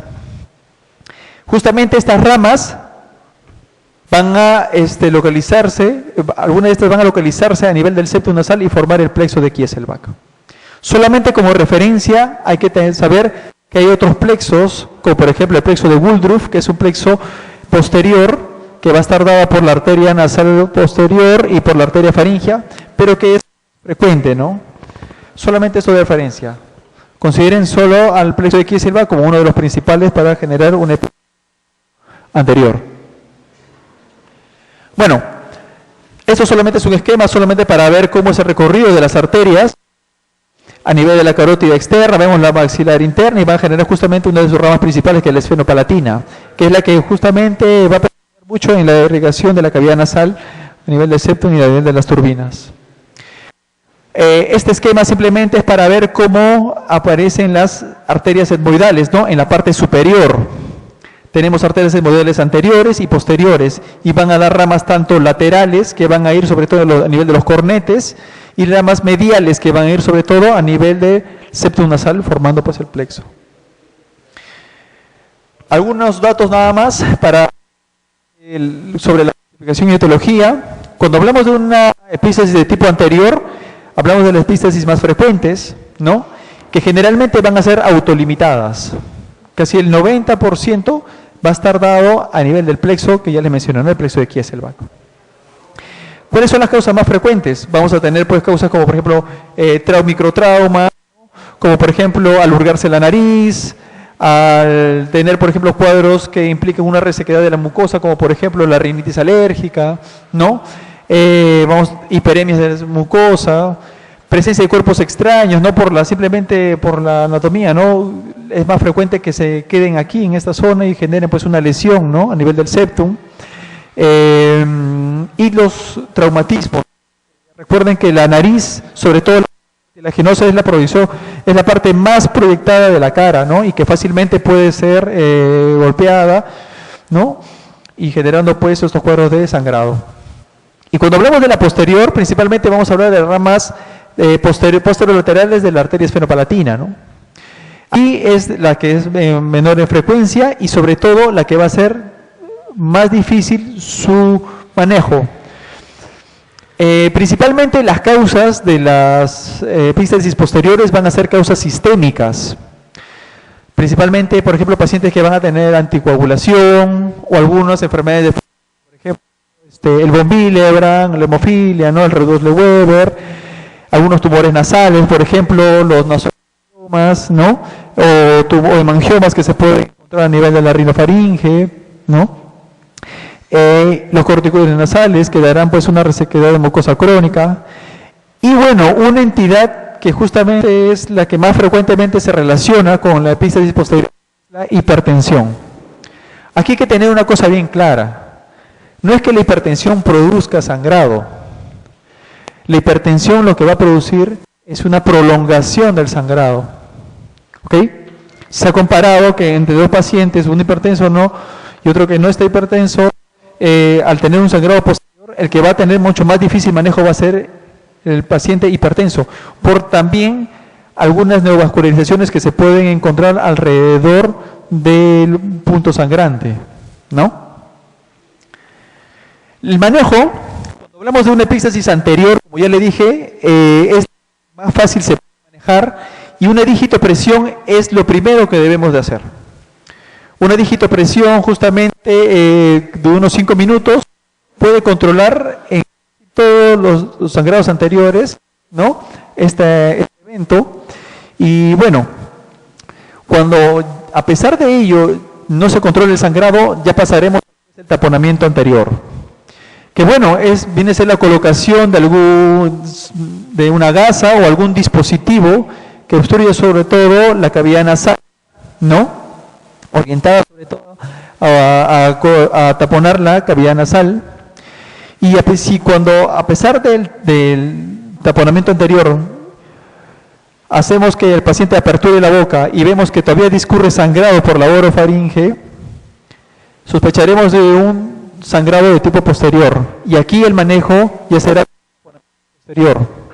El objetivo del taponamiento posterior es que alguna gasa o algún dispositivo llegue sobre todo a las coanas, que es justamente por donde se van a encontrar muchas ramas terminales de estos vasos que van a irrigar, ¿no?, la cavidad nasal, y que va a colocar un taponamiento anterior. ¿Ok? Bueno, así podemos desarrollar las siguientes preguntas, ¿no? ¿Por qué se diferencia la epístasis anterior de la posterior? Bueno, aquí te dictan todas las características de una epístasis posterior, ¿no? Hay que encontrar cuál es la característica de una anterior. Bueno, la primera dice, su frecuencia de presentación es menor, es una epístasis posterior, es cierta. Es frecuente en pacientes ancianos, se relaciona bastante, ¿no?, con la epístasis posterior, ¿no?, la gente anciana. Generalmente es difícil de controlar una epístasis posterior, sí, es difícil de controlar, sobre todo cuando se cree que ya se controló el sangrado, digamos con un taponamiento anterior, y persiste el sangrado a nivel posterior. Hay que tener mucho cuidado porque estos pacientes se aspiran, ¿no? Y no solamente se aspiran, sino también se ahogan. Y bueno, producen pues rápidamente una complicación y puede producir la muerte, ¿no? ¿Tiene mayor complicación? Una epístasis posterior tiene mayor complicación, ¿no? Ahora, ¿es más fácil de evidenciar el punto de sangrado? Esto es característico de la epístasis anterior, ¿no? Por eso que la respuesta sería la E. Luego, la causa más frecuente de sangrado en adultos dentro de las siguientes alternativas, ¿cuál es? Si hablamos de adultos, los relacionamos con epístasis posteriores, ¿no? Y de estas sería la hipertensión arterial, ¿verdad? Estos son también patologías que pueden predisponer al sangrado posterior, sin embargo no son las más frecuentes. En la epístasis posterior, el taponamiento nasal con efecto terapéutico, ¿dónde debe ser colocado? En la coana, ¿verdad? Ya que si solamente llegamos al cabo faríngeo o a la rinofaringe, estas no van a llegar hacia las ramas terminales de las esfenopalatinas ni las etmoidales posteriores, ¿no? Por eso es que tenemos que asegurarnos que llegue a la coana, y recuerden, tenemos que reforzarlo con un taponamiento anterior. ¿Cuál es el tratamiento inicial de la epístasis de la nasofaringe? Si hablamos de posteriores. Claro, el taponamiento posterior, la C, ¿no? Muy bien. Paciente de 30 años con trauma nasal moderado y epístasis. Al examen se descarta fractura de huesos propios y se observa un punto sangrante en el plexo anterior de la mucosa nasal. ¿Cuál es el procedimiento aconsejable a seguir? Aquí hay que calcular una cosita. Bueno, sí es cierto, ¿no?, lo que dice aquí el doctor. En un primer momento se puede hacer una presión sostenida de la porción móvil de la nariz, que es justamente la porción cartilaginosa, ¿no?, del septum nasal, en un primer momento. Pero recuerden que el trauma del paciente ha sido un trauma nasal moderado. Al tener un trauma nasal, no solamente hay que asociarlo con fracturas, también pueden haber luxaciones o desinserciones del tabique nasal. Y que tranquilamente si realizamos una placa radiográfica, quizás no lo vamos a evidenciar en la placa, no vamos a poder ver una fractura. Sin embargo, cuando hacemos una rinoscopía, podemos observar una desviación del tabique nasal o una fractura del mismo cartílago, ¿no? Y que puede producir un sangrado nasal. En un primer momento, como dijo el doctor, puede ser una presión sostenida de la parte móvil de la nariz. Pero recuerden que esto potencialmente puede volver a sangrar, ¿no? Por eso es que sería, pues, un taponamiento anterior lo más indicado, ¿no?, cuando se tiene este tipo de pacientes.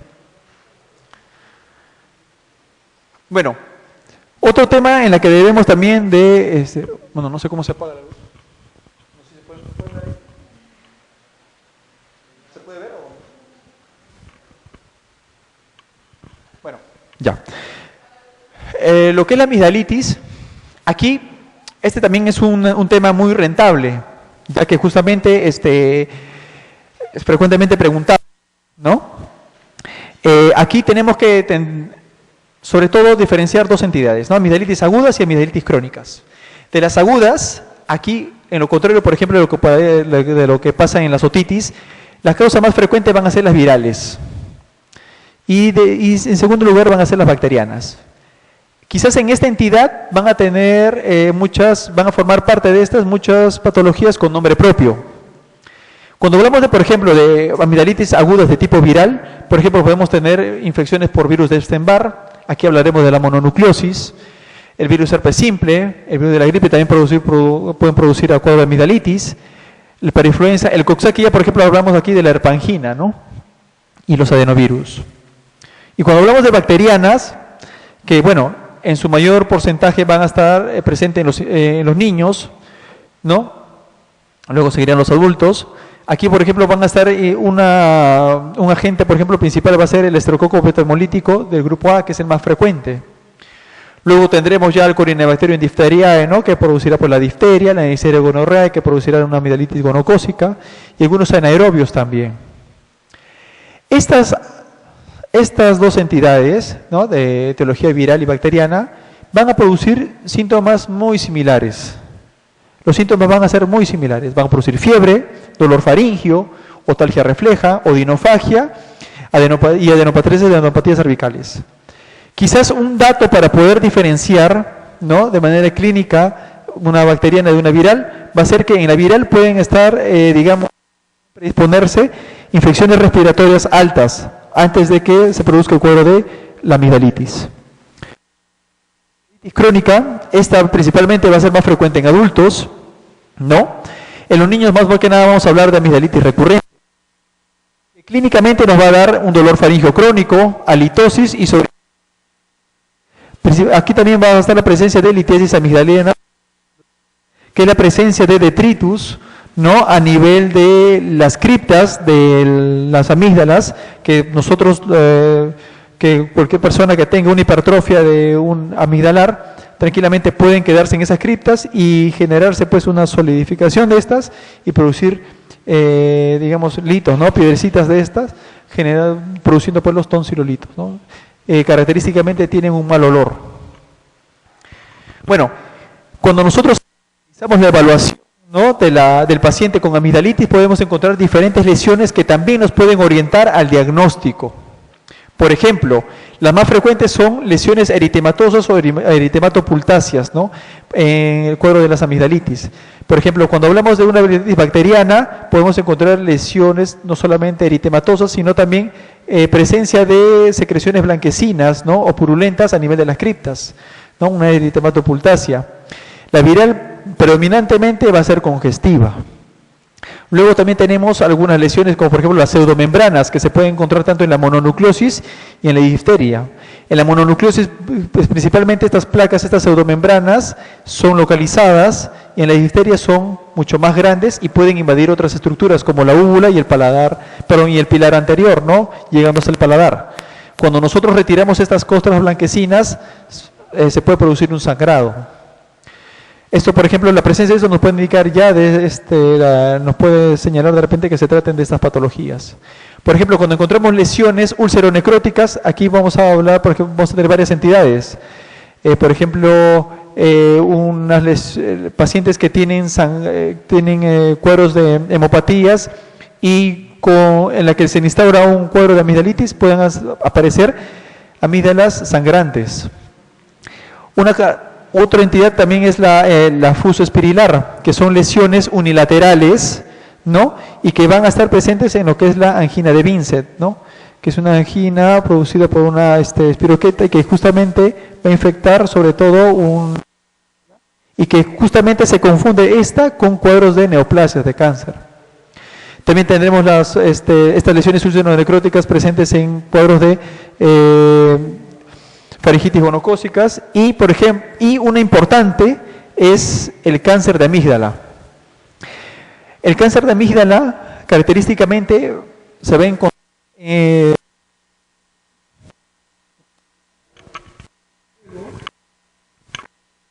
puede ser infiltrativa y puede, digamos, afectar lo que es la úvula, el paladar blando, generando pues una lesión de mayor densidad, ¿no? Y que en algunos casos puede ser doloroso, en otras no.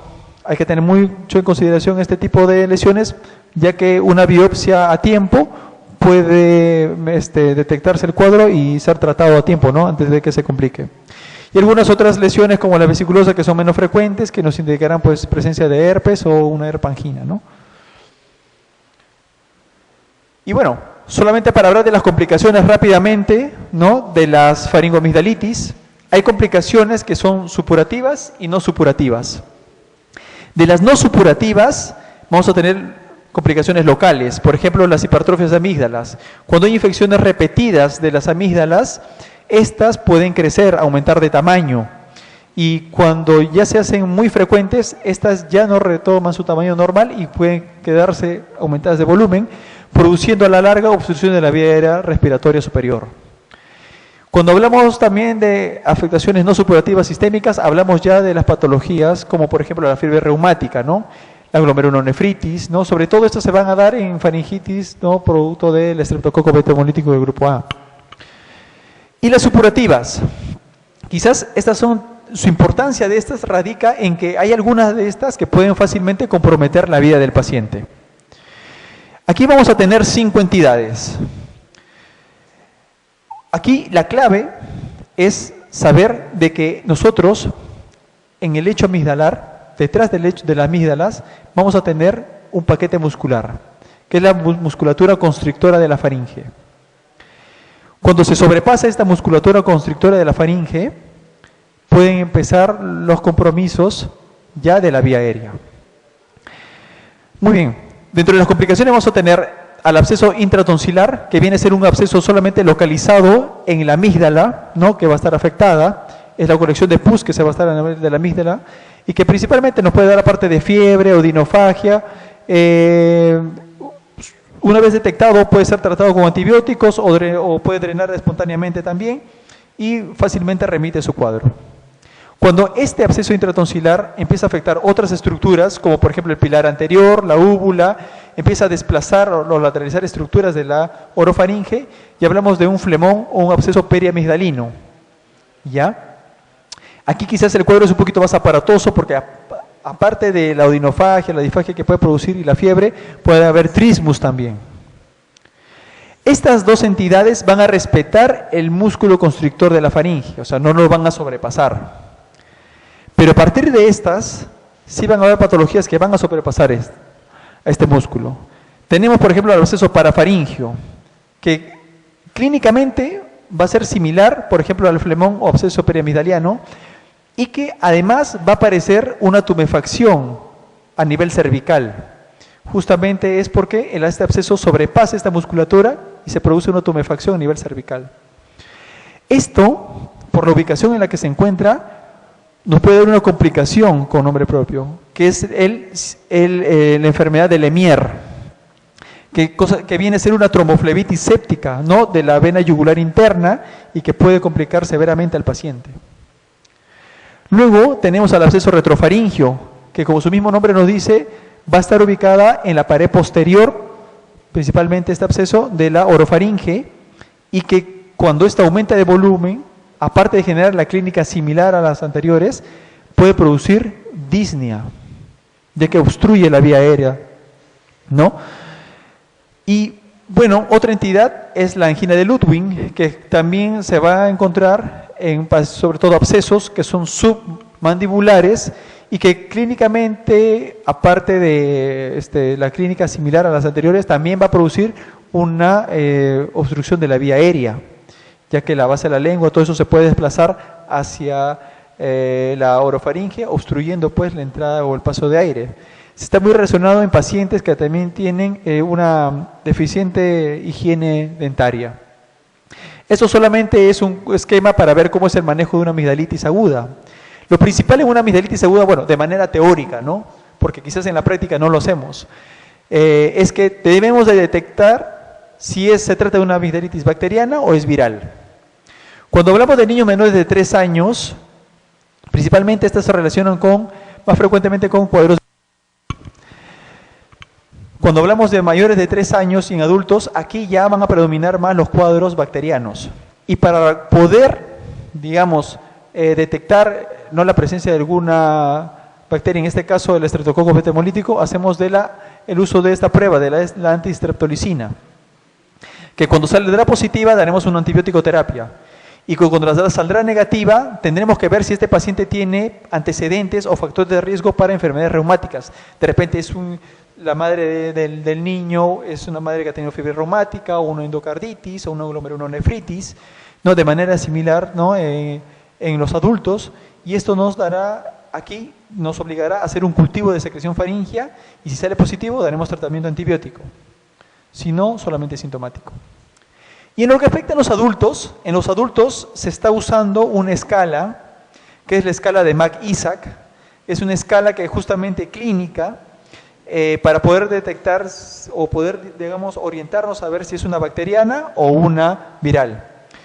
Esta escala va a estar formada pues, por lo que es la fiebre, la ausencia de tos, las adenopatías, la afectación amigdaliana y sobre todo la edad. Cada una de estas nos dará un punto. La edad solamente si es de 15 a 44 años nos dará 0 puntos y si es mayor de 45 años menos 1 punto. La sumatoria de todas estas, cuando es menor de 2, nos indica que es una infección viral. Por consiguiente solamente daremos tratamiento sintomático. Y cuando es mayor de 2, realizaremos la prueba de antistreptolicina porque nos orienta a una etiología bacteriana y como muy similar a lo que ya les dije, veremos si es que sale positivo, tratamiento antibiótico, si sale negativo, veremos si tiene factores de riesgo para una enfermedad reumática. Para luego pasar al cultivo y dependiendo del resultado daremos tratamiento antibiótico o no. Y bueno, para terminar la parte de la amígdala, solamente recordar criterios para realizar la amigdalectomía o el retiro de una amigdalectomía. Principalmente se hablan de 3 criterios principales, ¿no? Para indicaciones absolutas para el retiro de una amígdala. La primera es que ésta produzca una obstrucción de las vías respiratorias, ¿no? Generando esta patología que es el síndrome de apnea del sueño. Luego, que éstas generen una obstrucción de la orofaringe y que alteren la deglución. Luego, que esta amígdala sea sospechosa de que tenga una malignidad. Sobre todo eso se va a dar en amígdalas que sean asimétricas, donde una va a ser más grande que la otra y que justamente puede tener lesiones infiltrativas a estructuras adyacentes a la amígdala.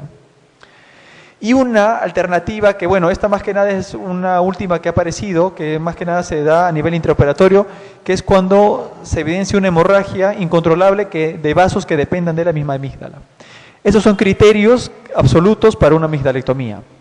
En lo que respecta a las indicaciones relativas, hay una infinidad de indicaciones. Una de estas, quizás la que más se pregunta, son las faringitis agudas recurrentes. Y para ordenarlas, se han realizado los criterios de Paradise, que simplemente nos hablan sobre las frecuencias que tienen, pues, que tienen que tener esos cuadros de faringitis agudas.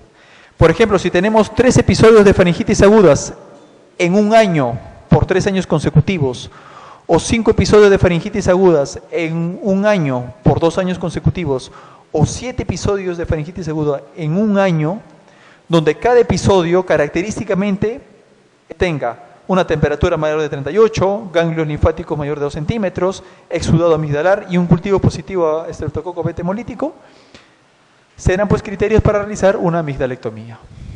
Muy bien, entonces así podemos resolver las siguientes preguntas. Paciente varón de 20 años de edad, quien hace 3 días presenta dolor intenso en garganta, alza térmica de 40 grados, trismus, halitosis, cialorrea, abombamiento del pilar anterior izquierdo, que rechaza la úvula, y la amígdala hacia el lado contralateral. Hasta aquí nos están hablando no solamente de una faringitis común y corriente, sino una complicación de esta faringitis. Y que, bueno, no está hablando de abombamiento cervical, ni tampoco de una tumefacción submandibular, ni tampoco de una digamos, una dificultad respiratoria. O sea, por consiguiente es una complicación que no está pasando el músculo constrictor. Y de estas estas dos entidades que nos quedan, vamos a tener al absceso periamigdaliano. Justamente esta va a ser la respuesta. La clave en esta premisa es que el paciente presenta trismus, una dificultad para cerrar y aperturar la boca, y un abombamiento del pilar anterior izquierdo. O sea, no quiere decir que están afectando estructuras que están adyacentes a la amígdala. La siguiente pregunta, niño que presenta salivación y disfagia. En el examen físico se encuentra un tumor amigdaliano. ¿Cuál es el diagnóstico más probable? Cuando hablamos de un niño, ¿no?, que presenta salivación y disfagia, bueno, es que también no es cualquier tipo de faringitis, ¿no? Generalmente no te va a producir la salivación. Ahora, en la evaluación se ve un tumor amigdaliano que puede ser compatible a muchas cosas, ¿no?, desde infecciosas hasta neoplásicas. Pero las neoplásicas en un niño es mucho más raras, ¿no? Son más raras, por eso es que ya nos orientamos a la parte infecciosa. De las alternativas tenemos absceso retromolar. Un absceso retromolar es difícil porque, aparte que la molar está un poco más alejada, ¿no?, de la amígdala, difícilmente pueden diseminarse y generar pues una tumefacción o una tumoración amigdaliana. Mononucleosis infecciosa, principalmente eso se va a dar en pacientes adolescentes, ¿ya? Y estamos hablando de un niño. El absceso periamigdaliano, quizás esta es una respuesta que más se acerca, ¿no?, a todas estas alternativas. El absceso retrofaringio, recuerden, el absceso retrofaringio nos va a dar la disnea. Y el linfoma, bueno, el linfoma es muy raro en este tipo de pacientes, ¿no? Por eso es que la respuesta aquí sería la C. La siguiente nos dice, paciente varón de 18 años con antecedentes de amigdalitis infecciosas frecuentes.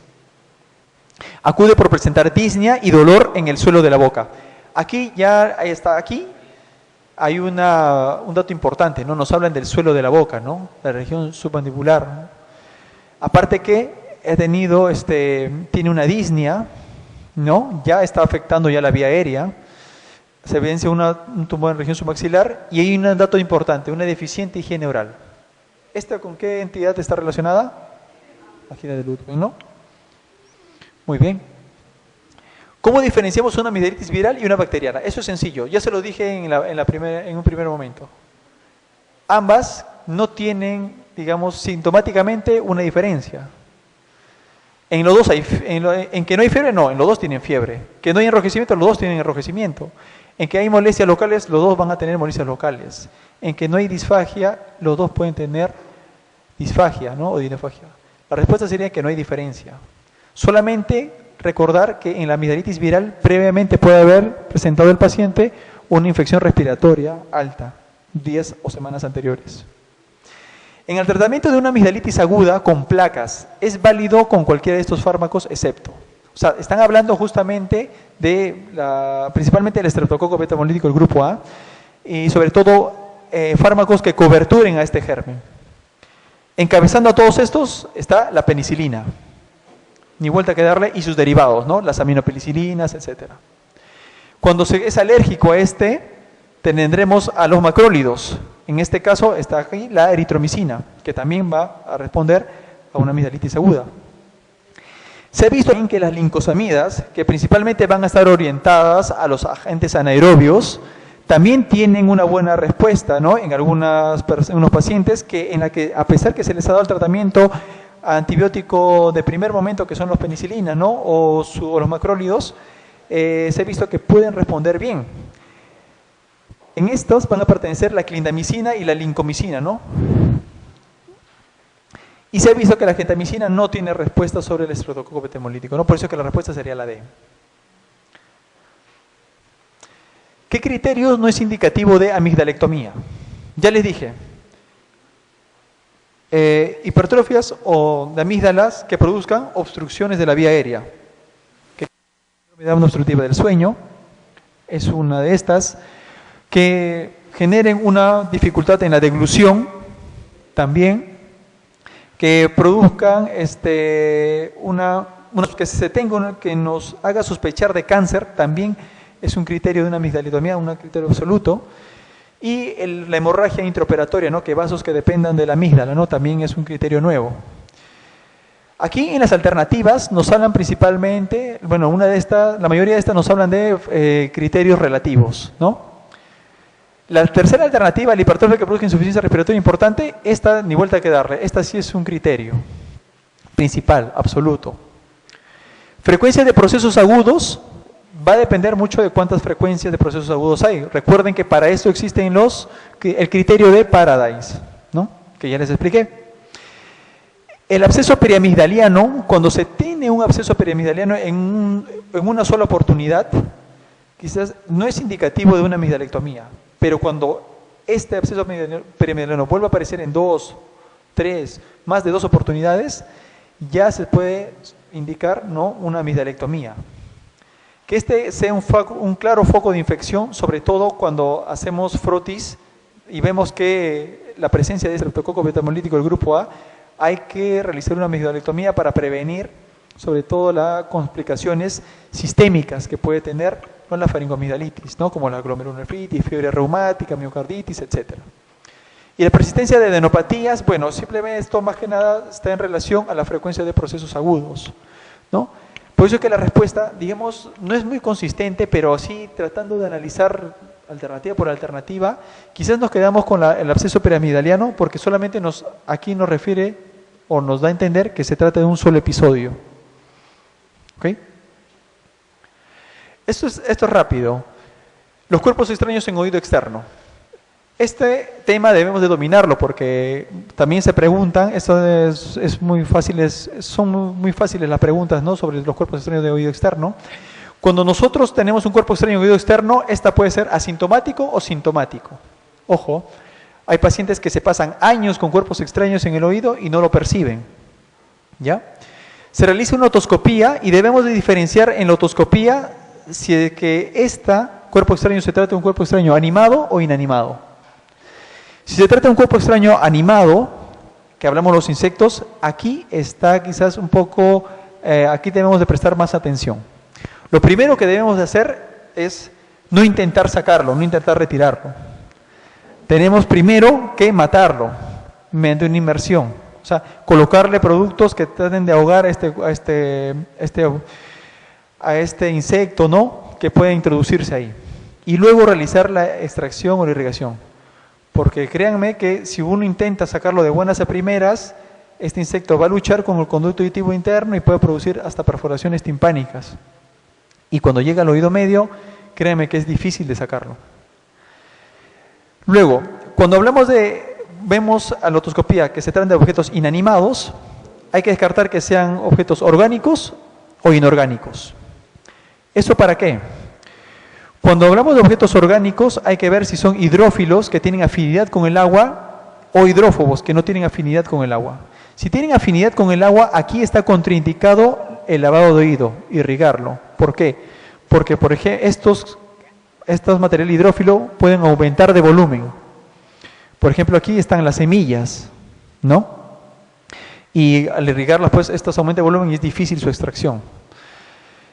Y si son, digamos, sustancias hidrófobas, aquí tranquilamente se puede irrigar. Si son inanimados de tipo inorgánico, aquí hay que ver si se tratan de sustancias que son inertes o activos. Dentro de los inertes vamos a tener diferentes, por ejemplo, no vamos a tener pues pedazos de madera, de gomas, de borradores, qué sé yo, las partes de un arete, ¿no?, que fácilmente se puede ingresar. Aquí sí se puede lavar el oído. Pero cuando son sustancias inanimadas, inorgánicas de tipo activa, como por ejemplo las pilas, aquí no se puede irrigar.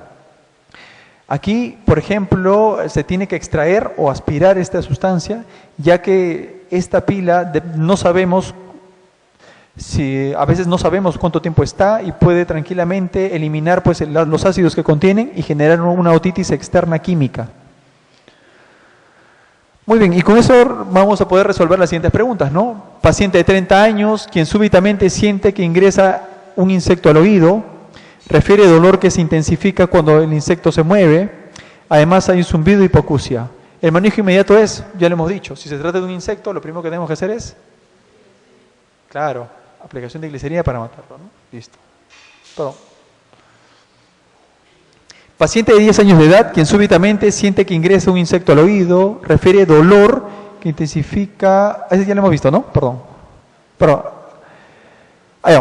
Quien súbitamente siente que ingresa un insecto al oído, refiere dolor que se intensifica cuando el insecto se mueve, además de zumbido, muy similar al anterior. ¿El manejo contraindicado cuál es?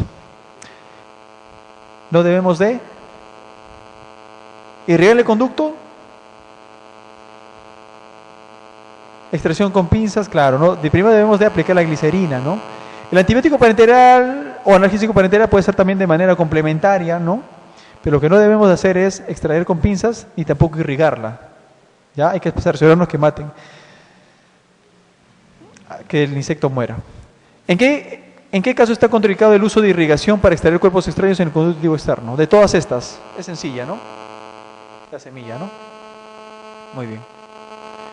Bueno, esto es solamente para recordar un RINE negativo que nos da lo que es una hipoacusia de tipo conductiva. ¿Es compatible con quién? De todas esas alternativas, el neurinoma, el síndrome de Menier, la cofosis y la hipoacusia súbita no son hipoacusias de tipo neurosensorial. El tapón de cerumen impactado nos dará una hipoacusia de tipo conductiva. ¿Ya?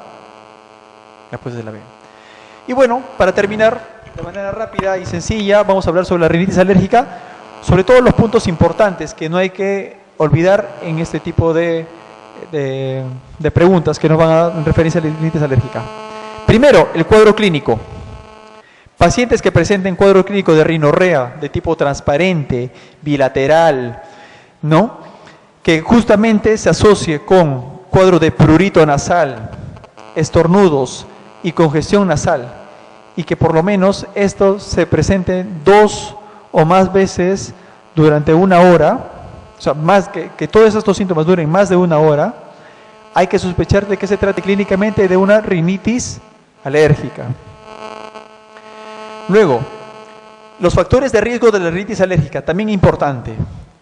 Pacientes que tengan familiares, ¿no?, que hayan tenido grados de atopía, o sea, de algún tipo de alergia. Pacientes que durante el dosaje de inmunoglobulina E, esta sea mayor a 100 unidades, ¿no?, sobre todo antes de los 6 años, también es un factor de riesgo para rinitis alérgica.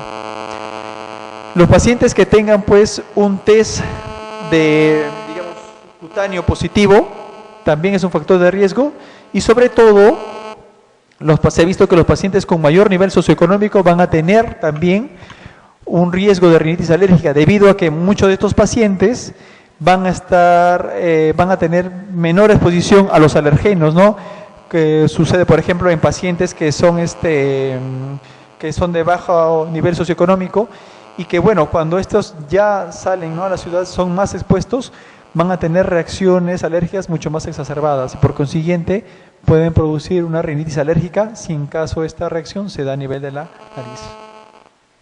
Solamente en la fisiopatología 2 cosas importantes a recordar: que hay una fase de sensibilización al alergeno, donde nosotros preparamos a las células, a los mastocitos, ¿no?, con sus gránulos. ¿Para qué?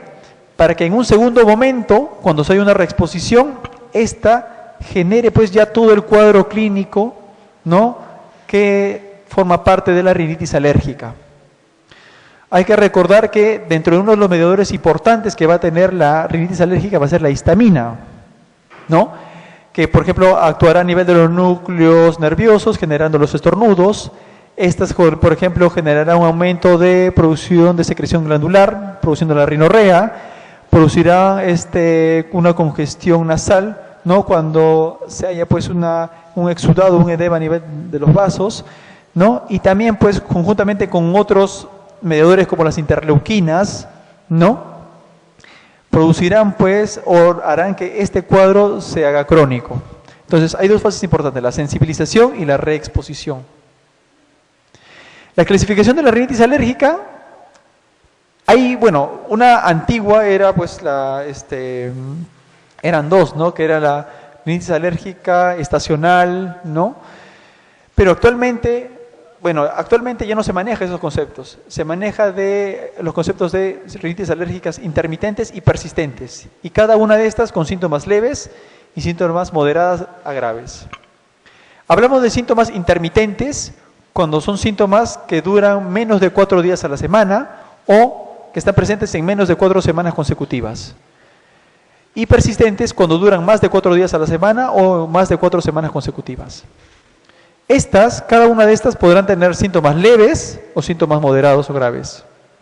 Leves cuando el paciente mantiene todavía el sueño, las actividades diarias, deporte u ocio son normales, no le impide trabajar, no le impide hacer actividades escolares, los síntomas son leves, no son molestos. Y las moderadas graves son todo lo contrario, ¿no? Aquí hay alteraciones del sueño, hay interferencia en las actividades que realiza el paciente, ¿no? Y los síntomas son mucho más molestos. Muy bien. Esto simplemente es un esquema, ¿no?, para ver cómo es el manejo. Bueno, aquí lo vamos a ver de manera resumida.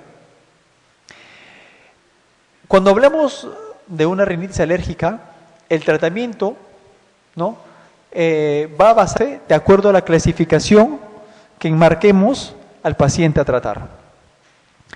Cuando se habla de un intermitente leve, ¿no?, cuando sus síntomas no son muy molestos, ¿no?, principalmente el tratamiento es con antihistamínicos o descongestionantes tópicos, ¿ya? Pero cuando ya se habla de una intermitente moderada grave, persistente leve o persistente moderada, aquí el tratamiento que va a encabezar, y que bueno, es la mayoría de todos los pacientes que te llegan a la consulta, el tratamiento que va a encabezar son los corticoides nasales. Y de manera complementaria, los antihistamínicos y los descongestionantes. Pero los corticoides son los principales que van a servir para manejar este tipo de pacientes. Y bueno, la inmunoterapia hay que valorarla, sobre todo en pacientes que tengan pues estén dentro del cuadro intermitente moderado o persistente, ya que no tiene mucha eficacia, ¿no? Te duran hasta cuando aparezcan nuevos alergenos y no sirve, no vale la pena estar constantemente realizando esta inmunoterapia, ¿no? Algunos pacientes lo prefieren y bueno, se les da también esa alternativa, ¿no? Pero no es la principal. Y bueno, ya para terminar vamos a responder las 3 últimas preguntas. ¿Cuál es la causa más frecuente de anosmia? O sea, de dificultad para poder percibir la respiración. Te hablan de las más frecuentes, ¿no? Aquí tendremos, dentro de las más frecuentes, todas estas pueden producir anosmia. El tabaquismo, ¿no? Se ha visto que la nicotina puede producir, puede generar una destrucción de las terminaciones nerviosas del bulbo olfatorio y producir anosmia. El meningioma, que es un tumor raro a nivel cerebral, sobre todo aquellos que se ubiquen en el surco olfatorio, que son más raros todavía, también pueden producir anosmia. El hipotiroidismo, sobre todo el hipotiroidismo congénito, puede haber una disminución, o no se va a desarrollar adecuadamente el bulbo olfatorio y puede producir también anosmia. Y las hemorragias subaracnoideas, sobre todo si se ubica a nivel de la base de cráneo anterior, donde se encuentra el bulbo olfatorio, también pueden producir anosmia. Pero de todas estas, la más frecuente es la rinitis, no olvidarse, ¿ya? Esa es la que más frecuente va a producir anosmia. Sobre la rinitis alérgica, marque lo correcto. Puede ser estacional o perenne. Como le dije, esta es una clasificación antigua. Sin embargo, todavía puede tener cierta validez, ¿no? Antes se dividía así la rinitis. Se produce un fenómeno de persistencia de tipo 1. Recuerden que, como les dije, la inmunoglobulina E va a estar implicada dentro de la fisiopatología de la rinitis alérgica. Y justamente la inmunoglobulina E va a formar parte de lo que es la hipersensibilidad de tipo 1. No olvidarse de esto. Eso es correcto. Existe intenso prurito nasal y faringio. Bueno, el prurito nasal, faringio, también puede haber prurito ocular, ¿no? Inyección ocular, también son característicos de la rinitis alérgica. Se usa el cromoglicato sódico en periodos intercríticos, o sea, en periodos en los que no aparecen los cuadros de la rinitis o exacerbada.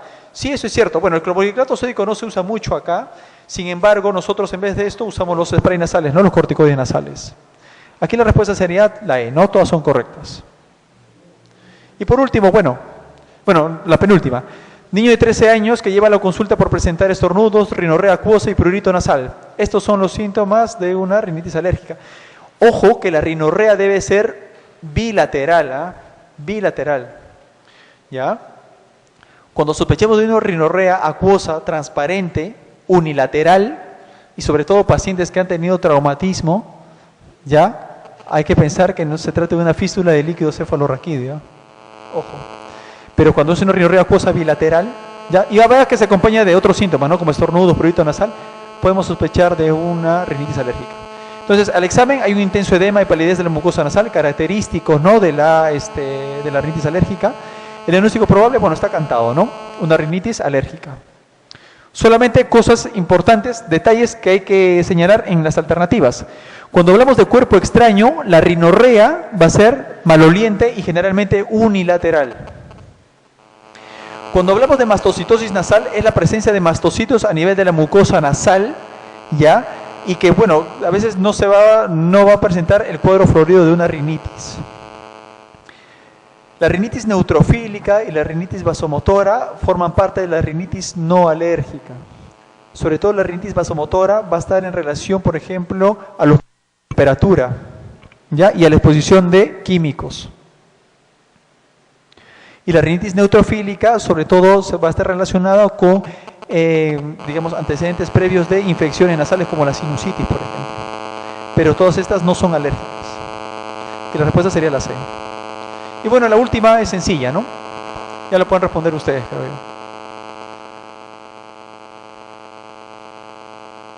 Son síntomas de paciente con rinitis alérgica excepto. ¿Cuál no es? La de no, ninguna. Todas estas son clínicas, ¿no? Muy bien. Eso sería todo. Si hubiera alguna duda, una pregunta, podrían